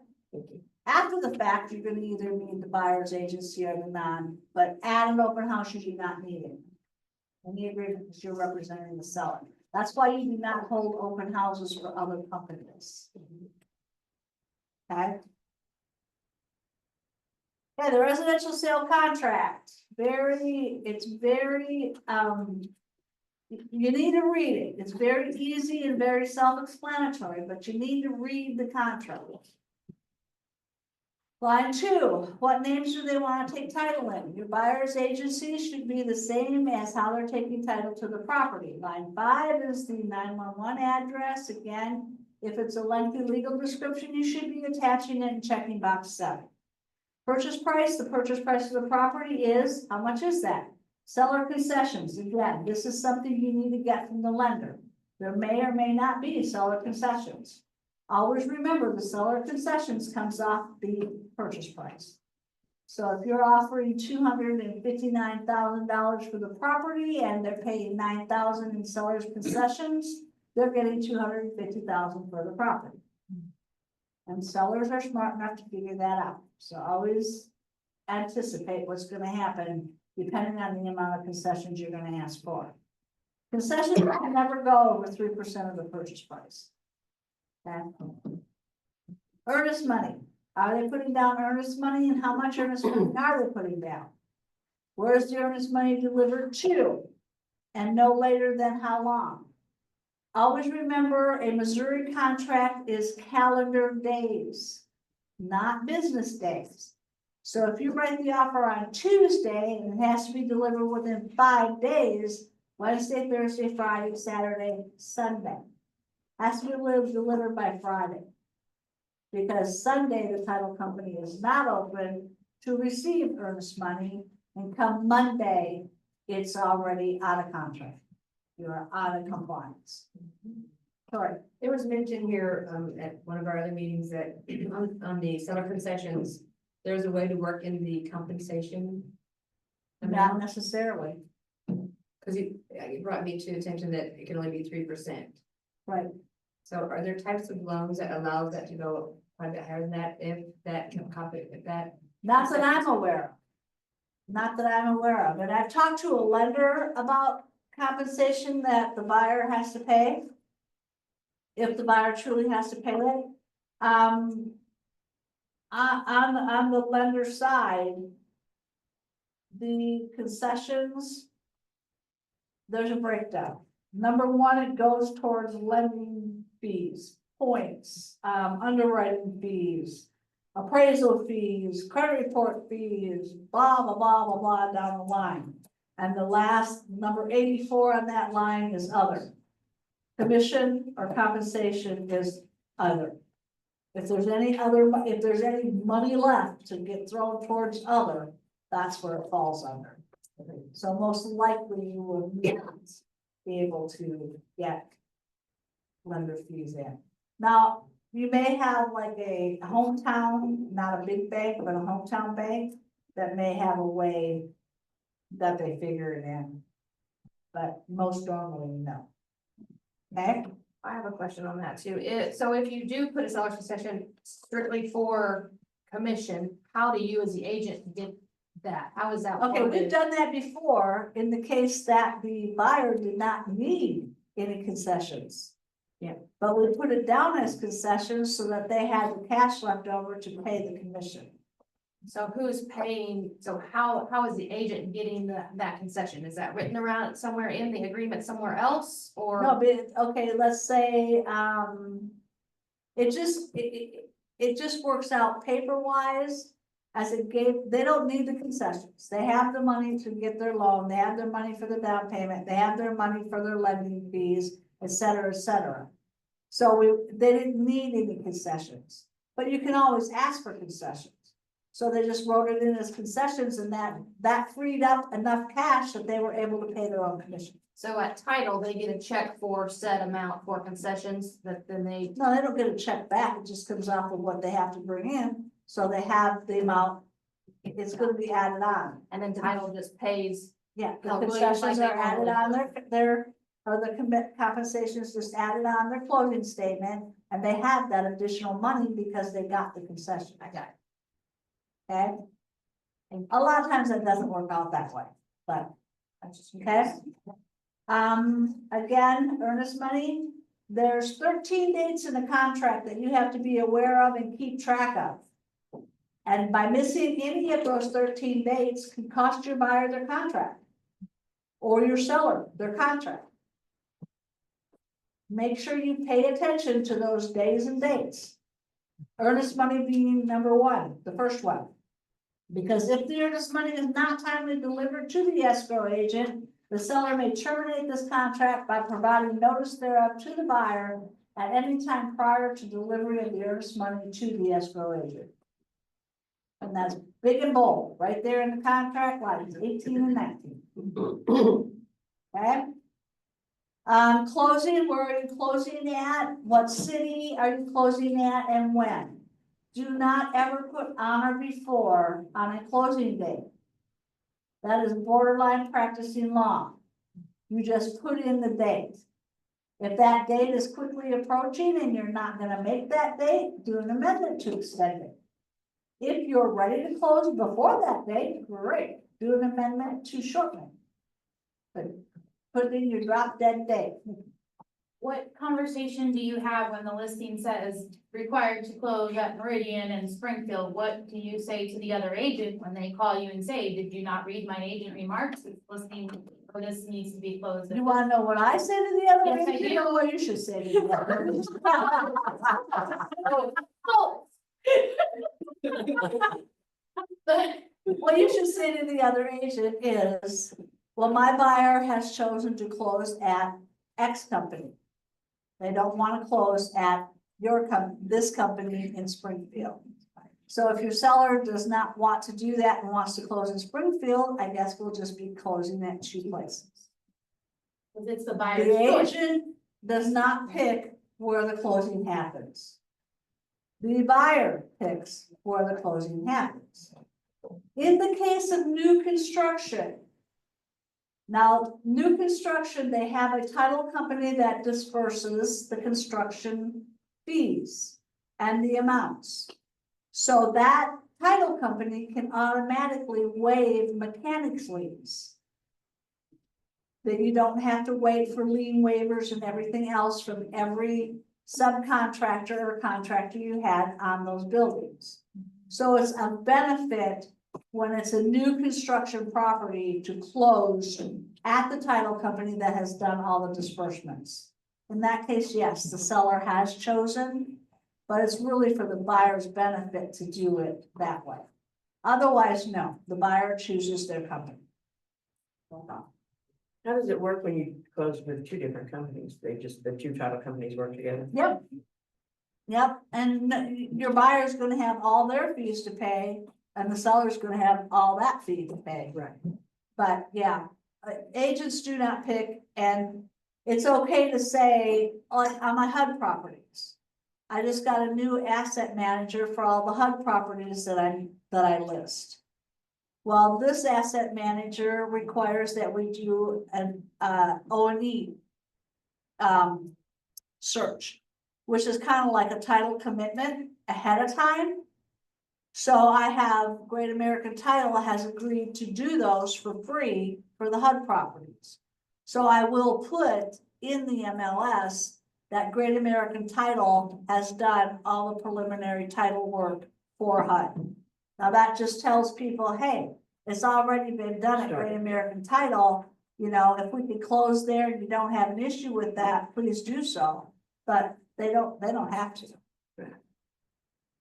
Yes. Isn't it more when you have to close at 2 different title companies? It costs more. It does. per Transaction. It does.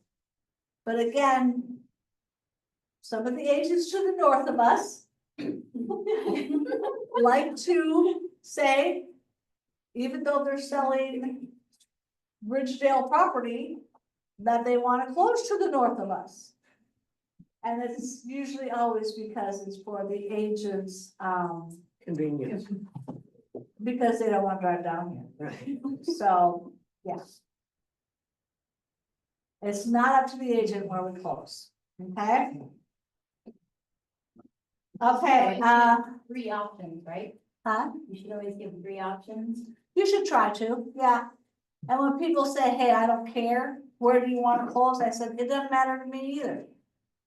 You got Great American Title in my same building. You have Meridian Title right next door. You have Hogan Title downtown Branson. And a lot of times they'll just pick one. They'll just say, okay, well, let's just close in your building, or let's just close next door, or whatever. You know, doesn't matter. Possession and all keys will be delivered to the buyer at closing. The brokers are not responsible for the delivery of those keys. You should also encourage your buyers to change all the locks. Okay. Again, read through the contract, make sure you understand it. Section 4, inclusions and exclusions. Make sure your buyer and the seller have gone through and you've talked about this whole pre-printed list under inclusions of the property. A lot of times they'll take things that are meant to be staying. A couple of things that have been added in the last few years: fireplace equipment and doors if attached, including the artificial logs. Those all have to stay. Window air conditioning units. Let's see.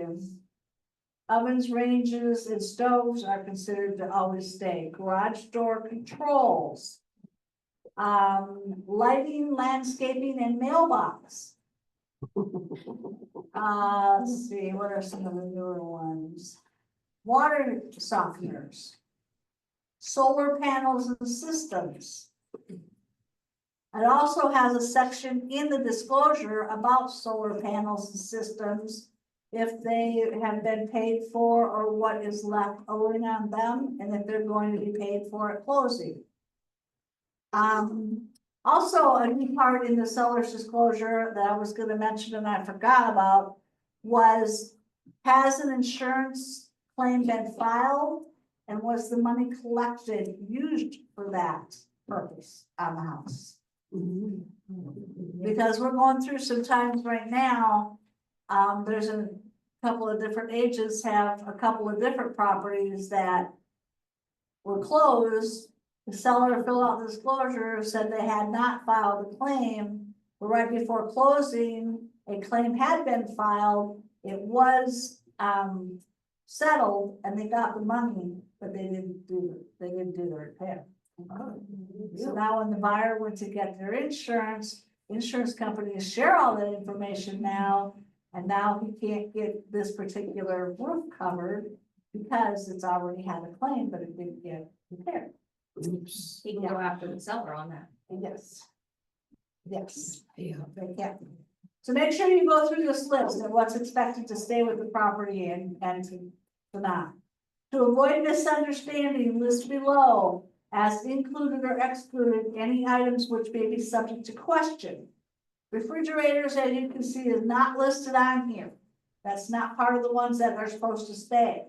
So if the refrigerator is going to be staying or you're asking for it, make sure you list it. Refrigerator, washer and dryer, John Deere tractor, whatever the case may be. After you put in and list everything that they want to stay, always put behind it at no additional value. Lenders do not like to see a personal property on contracts. They are not in the business to loan on personal property. So if you put it no additional value, most lenders will let that slide through, even though it's part of the contract. For a fully furnished condo, do you also write that in there, fully furnished? Do you put that in that If it's a section? fully furnished condo, usually they have a inventory list, and I'll attach that list and have them initial it. If they don't have the list, then you can just put it on there, because it's written in the MLS that it's like that, so you can put it in there and it should be. It should be, but just to save, because just to save trouble, there should be an inventory list if you're selling a fully furnished condo. Should have an inventory list by room. Never had one, ever. People could be different. Huh? Fully furnished could be different to different people. So They could come in and take the linens, or they could come in and take the towels, or they could come in and take the pots and pans, or they could come in and take the chairs. Well, they do have some exclusions. Well, if they have exclusions, that's fine, but you should, if it's a fully furnished condo, someone is buying as a business to rent out, it should have an inventory list, just like any other business. Any other business you sell will have a furnitures, fixtures list, okay? FF&E, furnitures, fixtures, and equipment. Okay. So yeah, if you add that no additional value, that should get you through it. Okay, sale, appraisal, financing contingencies. Sale contingencies, is it contingent on a property selling and closing, or is it not contingent? You have to choose one. Appraisal contingency, I say always check that box. Even if it's a cash offer, I always check that box. And they may say, oh, Deb, we know it's a wonderful deal, we're not worried about the appraisal. Every buyer has buyer's remorse. And it can set in for a minute, or it can set in for a lot longer. Just depends on the buyer. So they're a cash offer and they say, we're not worried about the appraised value, don't worry about it, we know it's a deal. Well, they go home and they sleep a couple of nights and they get up on Wednesday morning and they go, you know what? We maybe just ought to check and see for sure. So they order an appraisal and they have it done. And lo and behold, that appraisal comes back low. Does not go to the purchase price. Well, you cannot renegotiate that contract if you have not checked that box. Nor they can get out of that, they cannot get out of that contract if you have not checked that box. Who's they gonna be mad at about that? Yep, even though they told you don't check the box, they're still gonna be mad at you. So I always check the box. If they don't get the appraisal done, it just says in there, if they don't have it done by the certain day that you put in the amount of days for the appraisal, then that's considered to be waived by the buyer. But at least they've had the option. Financing contingency. 3 choices. You need to pick one of these also. Not contingent upon financing. Is it a non-conventional loan? If it's a non-conventional loan, then you will have a rider. If it's a conventional loan, then you will proceed to fill out lines 97 through 98, or 99, 97 through 99. If it's a non-conventional loan, you do not need to fill out 97 through 99. You only have to fill out those lines if it's a conventional financing. Okay, question. Yep. All right, so now that it says on here, specific pre-approval letter for the funds, which we know we need it with any and all cash offers. What constitutes, does a letter from their, finance manager count, a screenshot of their bank account? Yep, any of that, Okay. any of the above, yes, yes. And let's talk about that proof of funds on cash offers. We are doing our sellers a big disservice by not recommending that they always ask for that on cash offers. I think it was in the last 6 or 7 weeks, we had 3 or 4 deals fall through cash offers where the buyer didn't have the money. And oh my gosh, that agent just knew they had that money. Well, they didn't. So that's why we should be recommending to our sellers to always ask for that. Other agents are gonna say, hey, we don't have to abide by your company policy, and that's true. They don't have to abide by a company policy. But if we were recommending to our sellers that they always ask for that, it's not a company policy, it's a seller's requirement. And they do have to abide by those. Yes, Bob? Is that something that you can put on the listing like cash offers will be required to show? Absolutely. If you got my email, it showed you exactly how to say that in the MLS. Now that you mentioned that, I think I missed that. Okay. Good one. You did. Good answer. By the way, I have an email tracker, so I do know who gets emails if you don't. Okay? So you don't have to respond to me. I know if you've opened it and I know when you opened it. Just so you know. Okay. Other terms, if there's any other terms that they want to put in the loan. Again, your contingency deadline, the only one that pays attention to that is us. Lenders don't pay attention to it. Only the realtors do. Yes. So if your seller does not, let's say the buyer doesn't want to give it and your seller doesn't enforce it. Do you get that in writing somewhere saying, I have encouraged the seller Yes. to ask for this and they have declined? Yes. Is that just an email or there's no form for that? Yep, any email, even have them send you a text message and print that out. Say, nope, we're not requiring that proof of funds, okay. So when we get to the closing table and compliance, you can put that in compliance and that'll be fine. When we get to the closing table, the funds aren't there. Yeah. Because proof of funds today could be different proof of funds in 45 days. when It could be, but at least They we've need to done find it. up front. We've done our due diligence. That's correct. We've tried to, there's never any guarantee. There's never a guarantee that you're gonna sell it. There's never a guarantee that they're gonna buy it. The only guarantee you get is when you're sitting at the table and the money passes hands and the deeds passes hands. There's the only time you're guaranteed it's closing. But we can try to facilitate it as easily as possible. Have you seen the meme where it says you find out your friend used another agent to make an offer on a house? You say, congratulations, now go buy a car. Yeah. To celebrate, you don't go buy a house. Celebrate, go buy yourself a new car, that's bad. That's bad. Okay, there's another deadline, is the loan contingency deadline. And of course, the appraisal contingency deadline. Make sure all those days that you put in there add up to just shortly before your closing date. Okay? Because lenders run it right down to the wire anymore. So I always put my appraisal contingency and my loan contingency about 3 days out before closing. However many days that is. Count your days and be keeping track of your days. Title and survey, within 10 days, pick 1 through 4. Whichever one you pick, 1 through 4, will affect somebody's bottom line.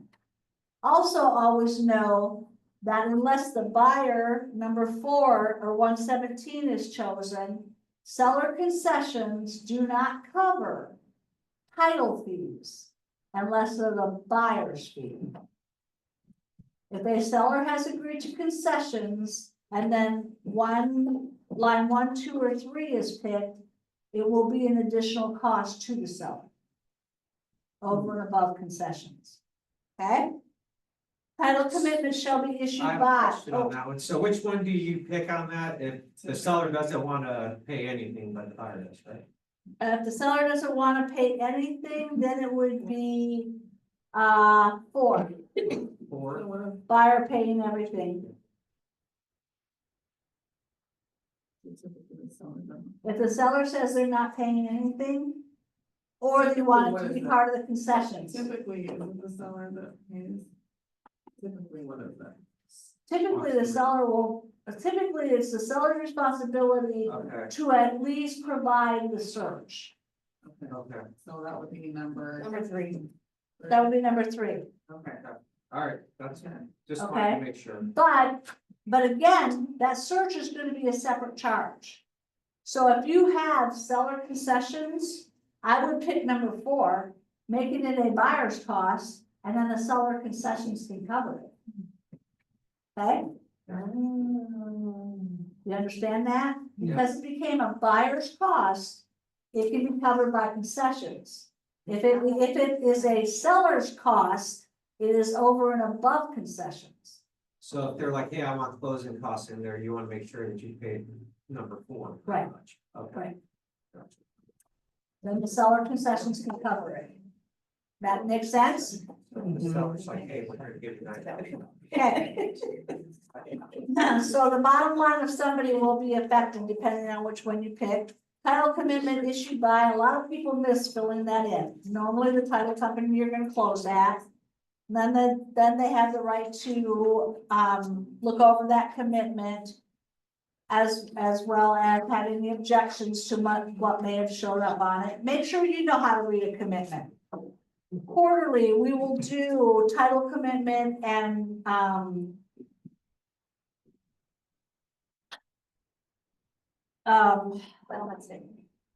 seller, no, what am I trying to say?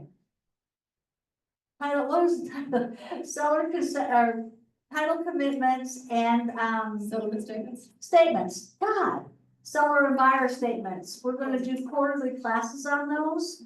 So make sure you understand what's in the commitment and what it says and what needs to be addressed. If you see something in there that maybe there's a lien, we had one just recently that's closing soon. When the commitment first came out, there was a mechanics lien on it. Well, when we got the settlement statements, we noticed that on the seller's side, we had the buyer. On the seller's side, it was not being paid for. So we're going, okay, what happened? We saw the mechanics lien, we saw that in the commitment. So then we knew to call. What happened?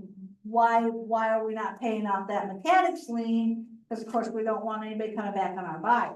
Well, they sent us a new commitment and had removed the mechanics lien because this happened to be an inherited property where the previous owner passed away. But in this case, that mechanics lien was not filed within the time period that probate allowed.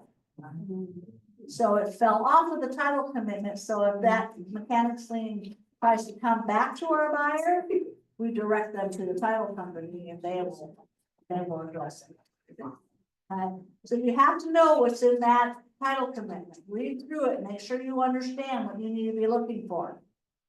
Survey contingency, they used to have separate forms for a lot of these things, now they've incorporated the survey contingency into the contract.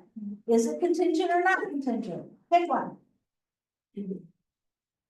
Inspections, oh, we could go over inspection things all day long. General inspections, we're just gonna move down to line 164, property data. If you're any good at listing property, you will have included any CCRs, bylaws, rules and regulations governing that property in your listing agreement, so that they are readily available for any buyer to look at before they make an offer. That way you don't have to worry about property data being an issue. Okay? People who put in there, well, that has to be 0. Property data has to be 0 and have not included any of that information in their listing agreement are silly. You have to have time to look up that stuff. If I'm showing a property and the buyer says that's the one we want to make an offer on, my next phone call, if that information is not in the MLS, my next phone call is to the title company. I request all those things for them and say, hey, you need to read this over before we make an offer. Okay? Agents who, and not everybody will do that, that's fine, you can do it after you make an offer, but that buyer has to have time to go over those documents. And you will have agents to the north of us, always calling and saying, hey, you need to change that to 0. Or you need to take this out, or you need to change this one. You know what? Wonderful. When your seller puts that in the counter offer and signs that counter offer and sends it back to us, we'll be happy to address that with the buyer. With a smile on your face. We know what it means when I smile like that, don't we? So I never understood why they were pushing so hard to make that 0, because there's so many other things, so many other outs, your client still can take. Because they feel like they're just taking away an out. Exactly, because what they said when you read through it is they feel like it's a get out of jail free card. That buys them 5 days to step out on anything, because if you read at line 2, it says buyer may review additional data regarding the property, including but not limited to. So it could be those items that it mentions or something else. So for any reason, if unsatisfied with anything that comes back, buyer can terminate the contract and take their money and leave. But the buyer has to have opportunity To actually to go address over all the that. actual data. What Yes. some of them say is that, well, it could be the data that's listed, or it could be whatever you want to make up. It's like a 5-day hold on the property, or you could step out for no reason. Like You go and their- talk to the that could neighbors and you don't like the neighbors. Yeah. And within 5 days, oh, I don't like the neighbors, that's property data, I don't wanna buy this house. Yeah, so what Yeah, they're but do we trying really to want do to is force you don't somebody allow to the go window to to step out. And I get it, But I still say it's you another have to- out, but the buyer has to be afforded that opportunity to do that research. Absolutely, I agree with that. Can They they, need that can time. they waive that right though? Say, put 0 there and say, I don't care about that? Yeah. I mean. Can they? Yes, but your broker's not gonna be happy with that. But isn't there a law anyway in Missouri? They need to be able to look at the rules, regulations, any bylaws concerning that property. If they have not been afforded that opportunity and they come back on us and say, hey, we didn't know about this or we didn't know about that. Well, then you were not a very good agent by letting them go ahead and do that. What are you're saying that for the buyer side, but do you also say that for the selling side? Yes. The listing agent. Mr. Seller, we don't want to sell this property to somebody that doesn't want it, or that these things they don't fit their lifestyle or whatever. We should have that available. Win or no deal. Yes, exactly. Either way, either side. Mark, So I noticed here, there's not a maximum there either, so you put 20, 30. You can whatever you want. well, you can put whatever you want, but let's be reasonable. I mean, Yeah. this is what creates so much friction between agents. Yeah. Is being unreasonable or trying to bully your way So like into 10 a days deal. or something. This is a win for the seller to get the property sold, a win to the buyer for the buyer to buy a property that they want. And if we don't make information available to them, they don't know if they want it or not. Well, like say there's a septic tank and they're like, oh, we can't get it inspected for 15 days or something like that. Would that be underneath this, that property? down? Who can inspect it? I'm sorry, don't. Okay, never mind. They answered it. What? It's under inspections, like a septic tank. His question is pertaining to a septic tank Well, that would be part of the regular inspection. Gotcha. Yeah, this is just property data. Okay. Carolyn, you had a question? I did, it was about surveys, because normally surveys are paid for by the buyer, Yeah. right? Depends, Unless, depends on what we negotiate, but no, that's not normal to the survey, I would say. oh, it's not normal to the buyer's responsibility. No, it's. Because there's this Actually, I think it's a seller responsibility to be able to point out what corners I agree with what Deb just said. so you could add that in. Okay. Because there's another form, I think, that you fill out for a There survey, is a- correct? Yes, there is a survey form. I've never used it, I've never had a problem with it, but I think it's becoming more. And as you read through all the documents that are available, you'll see that, a survey and elevation form. Yep, absolutely. Okay, inspection reports, it just says that the buyer or someone that they hire can do inspections for them. And they must furnish a copy of the relevant portions of the written inspection report to the seller, along with a list of any unacceptable conditions noted therein in the inspection notice within X number of days. The default is 10. I find it difficult to get an inspection ordered, done, report back, gone over with the buyer, and the notice done within 10 days anymore.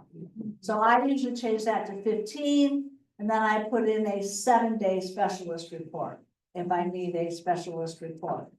A specialist report is exactly that. It's an extension of those first 15 days in case the inspection comes back with they're a little iffy on the heat and air, they're a little iffy on the roof, the foundation is a little questionable. You're going to need to call in the specific expert to give you a written report and remedy for what that may be, okay? Resolution period. The resolution period, the default is 10 days. Resolution means resolution. You don't provide the notice and then the seller hang on to it for 9.5 days and then come back with, well, we're not gonna fix everything, but we're gonna fix these things.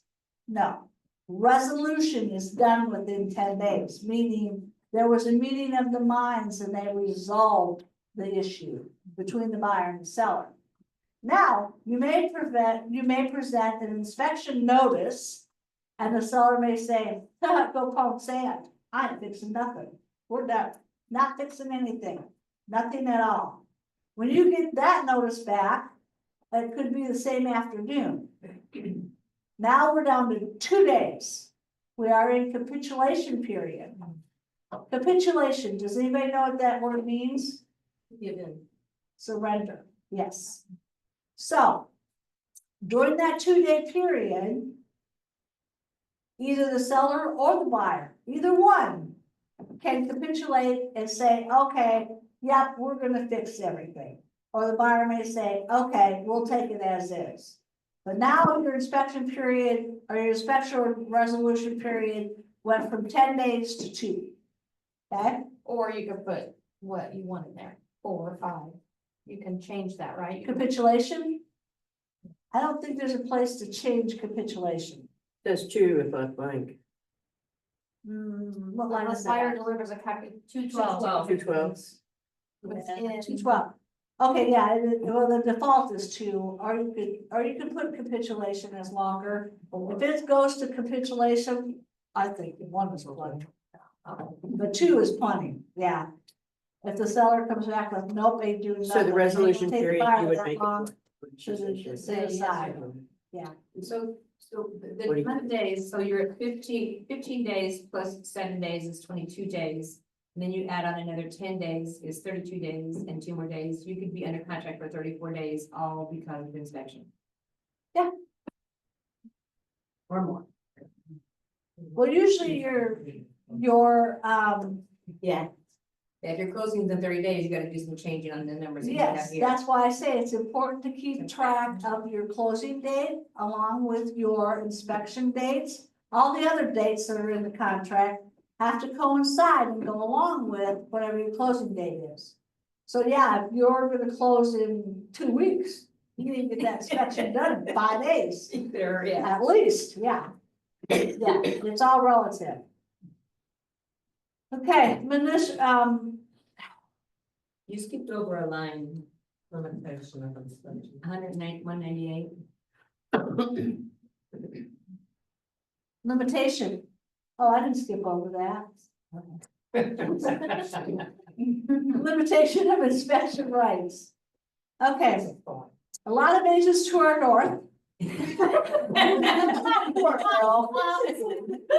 She's not to our north anymore. That's right, she's not to our north anymore. A lot of, they like to see that limitation of inspection rights checked. Okay, I always use myself as an example for this. As a buyer, I would not want that checked. As a buyer, if I look at a house and the inspection comes back and there's something wrong with that foundation, I don't care what it is. They can take that house, jack it up, tear down that whole foundation, put in a whole new foundation, set that house back on top of it. Good as gold, brand new, better than brand new. I ain't buying that house. Cause I have a deal about foundations. I ain't gonna buy it. I don't care what's checked on this thing. I ain't buying that house. So by checking limitation of inspection rights, it specifically says the buyer will not unilaterally cancel that contract because of something in the inspection. They will give the seller an opportunity to fix, repair, or replace anything brought up in the inspection. So for me, that wouldn't work if it's a foundation. So as a buyer's agent, I would never check that. Okay? If the seller comes back with, and not just the agent saying, well, you need to check that. If the seller counteroffers and says that they want to have that opportunity, and your buyer wants to go along with that, they can set out that entire inspection notice with every piddly little thing in there. So what does it actually do? Just creates a little friction. And more work. And more work, yes. So, limitation of inspection rights, I think, is an idiotic section to be in a contract. In my opinion. Tell us how you really feel. Yes. So I don't have a problem doing that. thinking about presenting a strong offer as the buyer, though, this does, checking that box does make the offer stronger when you're approaching a seller to say, hey, I'm gonna give you the opportunity to correct stuff. Yeah, like in a competitive situation. I don't see it that way, because again, if it's a foundation issue, I don't care. I'm not letting them fix it. And they may be more than willing to fix it. I'm not gonna buy that house. Right. So now we're gonna have lawsuits. Okay. Is they can fix it to their satisfaction, Yep. not your satisfaction, is that what you're That's saying? fair. That's Should the They reason can is- fix it, they can fix it to be corrected and it'll pass an inspection. But it might not be how I wanted it. Okay. So I don't like that section at all. I don't know. They were idiots to put it in there. And I'll tell Robert Campbell that right to his face. Actually, I probably have. Probably. Yeah, what about on like the seller side? I mean, I find it helpful on the seller side because you're getting more of a, from the buyer, a more dedicated, you know, they're gonna be more dedicated to going through the process and they don't have to wait. On the seller side, I also have, do we want to put them in a position that to sell the house, they have to fix everything that's on that report? Well, you know, that's something for them to decide. We may be wasting a lot of time. They may be coming up with a bunch of little piddly things here. So is it an advantage? I don't see an advantage to anybody. Gotcha. I just don't see it. There's most likely other contingencies in that contract. Again, I think the whole paragraph creates fiction or friction, and we don't need any more of that between agents and or buyers and sellers. Sometimes we get into a situation where we will say, well, the seller's agent said this, or the seller said this, and by handling the situation that way, we're just creating an adversarial position for everybody. We should always be the neutral, trying to stay, okay, this is what needs to be done. Let's find a way to resolve it together, rather than fight about it. When we get into an adversarial position, there's no winners at all. Somebody's gonna be unhappy. Somebody is always gonna be unhappy. And Okay. on that note, if you are the buyer and you're locked in to this contract and another home comes on the market, you do not have freedom to move forward with the house if you really need to do it at home. Right? So if they're locking you into this until they get it fixed and then you like it, but another house has come on the market and your first money is tied up and you're gonna. Again, they're not gonna be happy. This is supposed to be a happy, fun, exciting adventure for sellers and buyers. It's not supposed to be a fight, a war. Oh my God, is that what it's supposed to be? Yes, it's supposed to be happy and fun and exciting and woo, yes. Yes, absolutely. Okay, so resolution period, capitulation, all of that, make sure we understand it. Municipal and government inspections, make sure wherever you're selling property, you understand if there's any nuances to that county or that area. For instance, Stone County, if the septic system is 10 years or older, they require a septic transfer certificate included with an inspection. And there's a seller's obligation to provide that. So it behooves you, if you're listing property in Stone County, to go ahead and have the if the property is 10 years or older, and they do not have a current septic transfer certificate or inspection, go ahead and get that done. That way you don't waste a little time, any time when the property goes under contract. And that way making sure everything's okay. So some little places have little nuances that you need to be aware of. So make sure you know those. Home warranty, do they want one, do they not want one, are they transferring one? Multiple choice, pick one. Disposition of earnest money, if the deal falls through, escrow agent and or closing agent, as the case may be, escrow holder, shall not distribute the earnest money or any other escrow funds held by it without the written consent of all parties to this contract. So, if you get earnest money and the deal falls through because the foundation's bad on that house, and that buyer is unreasonable and won't buy the house, and you send a mutual release that the buyer signs, but the seller doesn't sign it, they can't release that money. And same token, if the seller signs a mutual release, the buyer says, no, I'm gonna hold them up. I'm not gonna release that contract. The mutual release is twofold. It releases the earnest money and it releases the contract. As I am told by Mr. Campbell, He said there's only two ways to close a contract, release it or close it. Just because it expires, expiration is a suggestion. Yeah. I disagree. He knows that too. But anyway, So then do you recommend buyers put down earnest money, or do you tell them don't mess with it? Because the I chances think of getting she- it back are kind of. you know, at this point in time, some of the unreasonable sellers that I've run into here lately, it just seems like everybody is mad about everything in these days. We have had instances where the buyer has a legitimate out, has a legitimate, we're not buying that house, we don't have to buy the house. Even so far as the house didn't qualify for the financing, but will not sign a mutual release. So I have always said in the past, and I've been doing this 39 years. I've always said in the past, well, if a buyer can't afford to put down earnest money, can they afford to buy a house? I'm rethinking my position on some of this sometimes. Only because we've been running into a lot of unreasonable sellers. And once again, everybody is so negative and so mad at everything. You know, you even look on social media, it's just like, oh my God. This is not supposed to be this way. So I'm rethinking my position on earnest money. I don't think it has anything to do with whether or not they can afford it.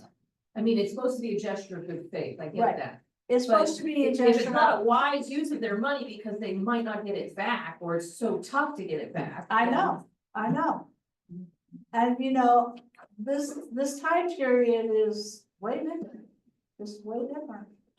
So sometimes I'm rethinking the option of earnest money. Arkansas, we very seldom ever get earnest money. Last year I had an offer come in, and they actually said, along with it, we are not ever gonna ask for our earnest money back. It was $5,000 earnest money offer. Do what? Last year, I had an offer on a property, and they sent along a form that we're never gonna ask for our earnest money back. The seller did not sign the contract on the purchase price. But they were gonna get $5,000 earnest money, and they sent along the form that if we go to contract, we will not ask this money back. Non-refundable. Non-refundable, that's the word. Non-refundable. And that, I'm not sorry about the one. Okay, read through the rest of the contract, loss condemnation, adjustments for closing costs. The closing costs aren't set out in the contract, the buyer shall pay for where applicable, sets out the buyer's cost, which all can fall under seller concessions. Sets out the seller cost. And then it sets off the parties shall prorate. And then it sets out the seller's concessions, and then it specifically states that, buyer's broker's fees or any other expenses and fees associated with the closing, all is approved by buyer's lender. But not to include the cost of any home warranty or title fees paid by the seller. And that's where option 4 comes in. You've checked option Yep. 4. If option 4 is checked, then it's a buyer fee and the concessions can cover it. Yep, I've said that before in my class. I know. You always get something. I missed that class. What? I missed the class? No way. And then it also sets out binding effect, assignability, and 1031 exchanges, entire agreement, defaults and remedies, seller's defaults, buyer's defaults, prevailing party, seller's disclosure statement, did they get one and did they sign it before they made this offer? Are they asking for one or is one not available? Know that if you have a seller's disclosure and they have not uploaded it into the MLS, which I don't understand why you get one and not upload it. If the seller's disclosure has to be asked for, that gives the buyer, talk about 3 additional days of tying up the property. It gives them 3 additional days. They can keep that seller's disclosure for 3 additional days and then come back and say, nope, not buying it, based on what I read in the disclosure. So if you are always try to get a seller disclosure, and if you do, upload it, make sure that it's available. Lead-based paid disclosure, walkthrough, the buyer has the right to do a walkthrough before closing. There's also a new document. We'll go over that in a second, the rest of these documents. Signatures, again, electronic, fax, and wet are all considered original. Riders to the contract, is there a backup, is it a backup contract? Always attach a compensation agreement rider. You should always be attaching that to a contract. For every contract that you write. Condominium rider, contingency of closing, contingency for sale, government loan rider, if it's non-conventional financing. Survey rider, if you're asking for a survey.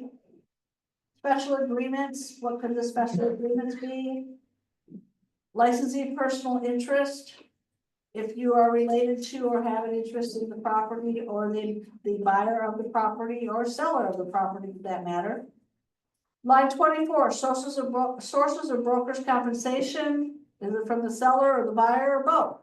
Now, if you collect a retainer fee or other compensation fee, some people call it an admin fee or a marketing fee from each of your parties, and the buyer pays you that directly besides the commission, you are getting paid by both people. So you should be marking both seller and buyer. Line 452, this was added, buyers requesting seller to pay the compensation. As a note, they say the compensation agreement rider can be used for this purposes. It should be always used for this purpose. And that is our negotiation tool for payment. Payment for your commission. I have one more question on special agreements. If you were dealing with a leased boat slip, do you write that in special agreements? Yes. Yes. Brokerage relationship, this will say the licensee assisting the buyer, and this is always assuming, we're going over that, assuming you are the buyer's agent. So you would be a buyer's limited agent, a dual agent, or a transaction broker, but you will always be designated. And then, of course, Keller Williams Tri-Lakes, that is Keller Williams Tri-Lakes license number, then your name, license number, et cetera, et cetera. Also, please make note. The acceptance and deadline date, what that acceptance and deadline date is on. When a contract is accepted, it's twofold. You need to make the phone call and let them know the contract has been accepted, as well as having it written or signed. You should be doing both. Text, phone call, and then written acceptance. Time is of the essence. All references to a specified time shall mean central time. As used, a day is defined as a 24-hour calendar day, 7 days a week. Okay? Then, of course, the buyer signed it, and hopefully the seller signed. Some of the other forms we want to go over, the compensation agreement rider. This is where it sets out how you are paid. If you check A1, that means that the listing company is offering a buyer broker cooperation compensation. If it's A2, it means the seller is compensating the buyer broker directly. There are a couple of companies that's the way they do it. Real brokerage and EXP. Just because that is their policy, if they send you an offer, they should be marking A1.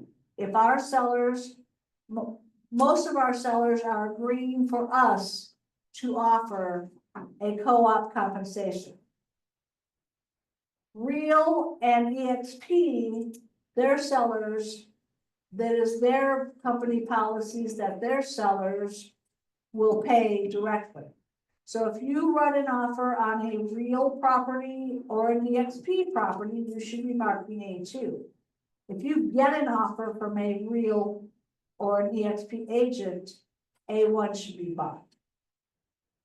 Unless your seller has not agreed to allow us to cooperate.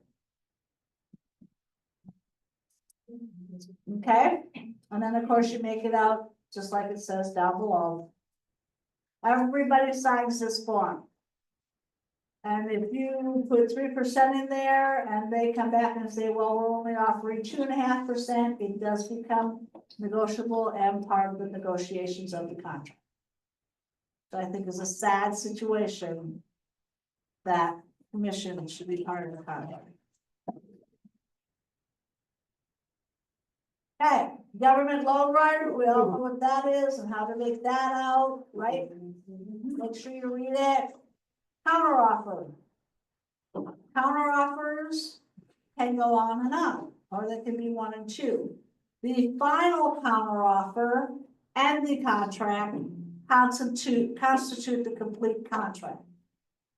Okay, so if you've had multiple counter offers, anything brought forward is agreeable. Anything not brought forward to the final counter offer has dropped off, not agreed to. Okay.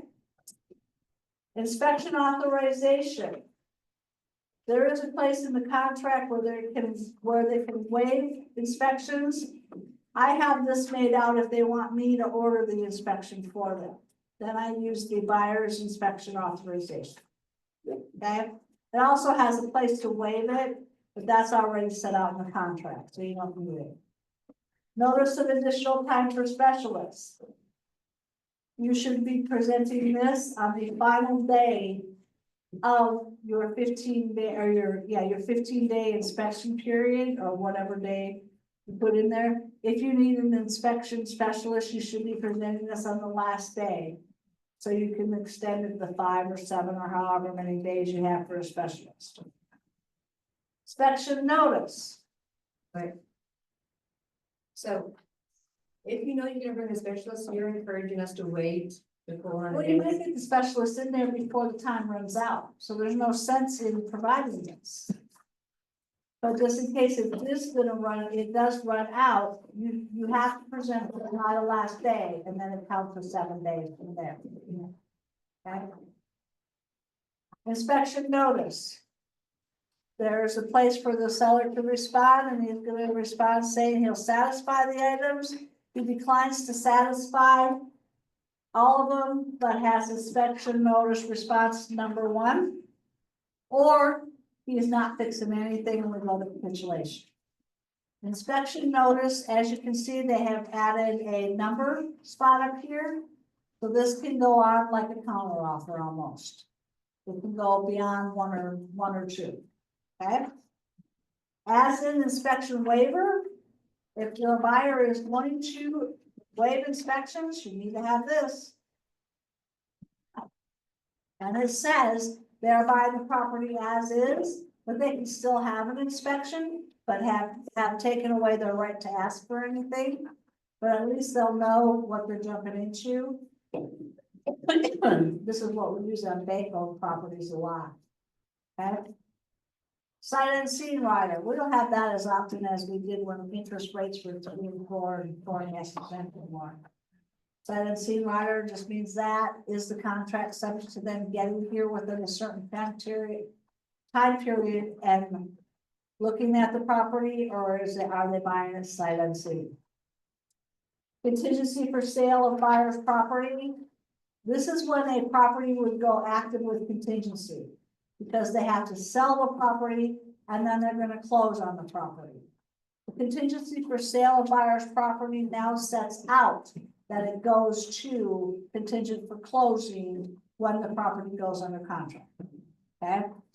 Contingency for closing buyer's property, that just means the property is under contract and we're just waiting on the closing. So in the MLS, the property would be marked pending. Okay?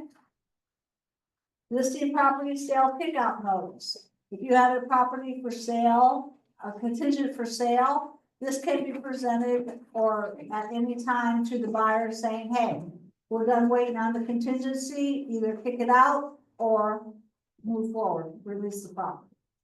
Okay? Walkthrough notice. This is new and upgraded, and I love this form now.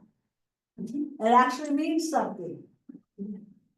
When you're gonna do a walkthrough on a property, which you should do the walkthrough on the property, take this form with you and make sure it's completed and filled out. Okay?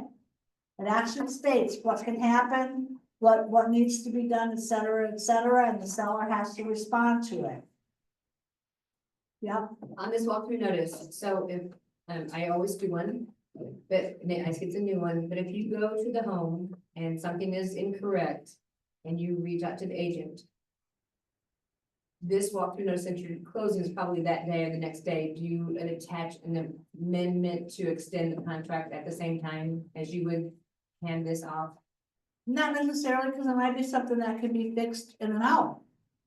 Hard telling what it is, it just depends on what it is. But if there's something that needs to be completed, do not close. And so at that point in time, you would have to do an amendment. This would not, You would do this, but then you would do an amendment to the property too. But if you ever get in a situation where they say, well, the seller's gotta close because he's buying a new property, do not close that property till that property is right for your buyer. Okay, So on getting this, to something completed after the fact is near impossible. so I just did this form for a closing I had last week. I had it all filled out, typed out, and then I printed it and I took it with us to the walkthrough. And then I had the buyer afterwards check whichever box he chose on here. Right.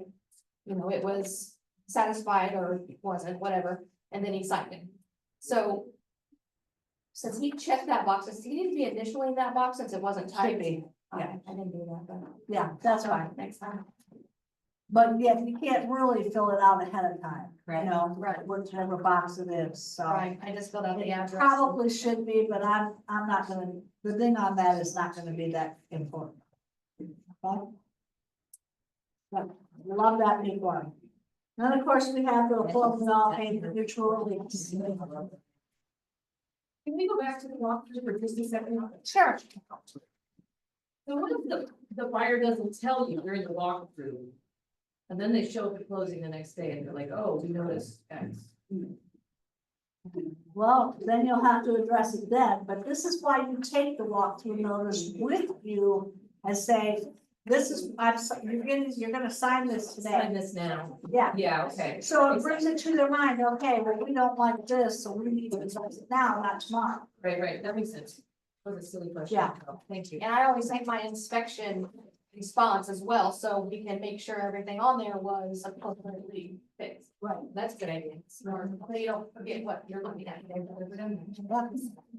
any questions? Thank you, Deb. Deb, thank you. Back to the front cover sheet.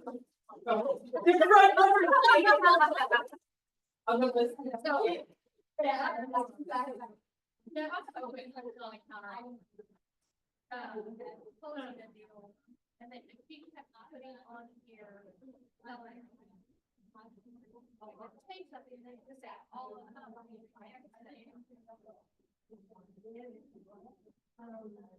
Why would you say that final color off and the contract? Which really knows what's right. The contractors have not done shit. Get the final color off and then that. I know, you put that on every time, and I just was like, they know. We closed it, we got it done.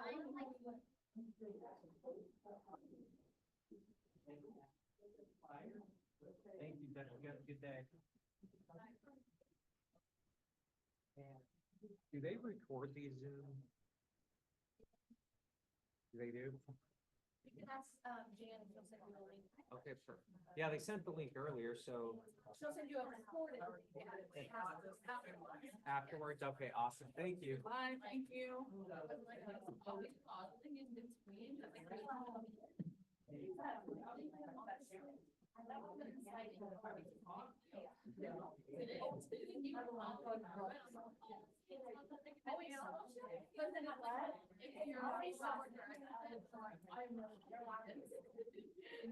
We're allowed for.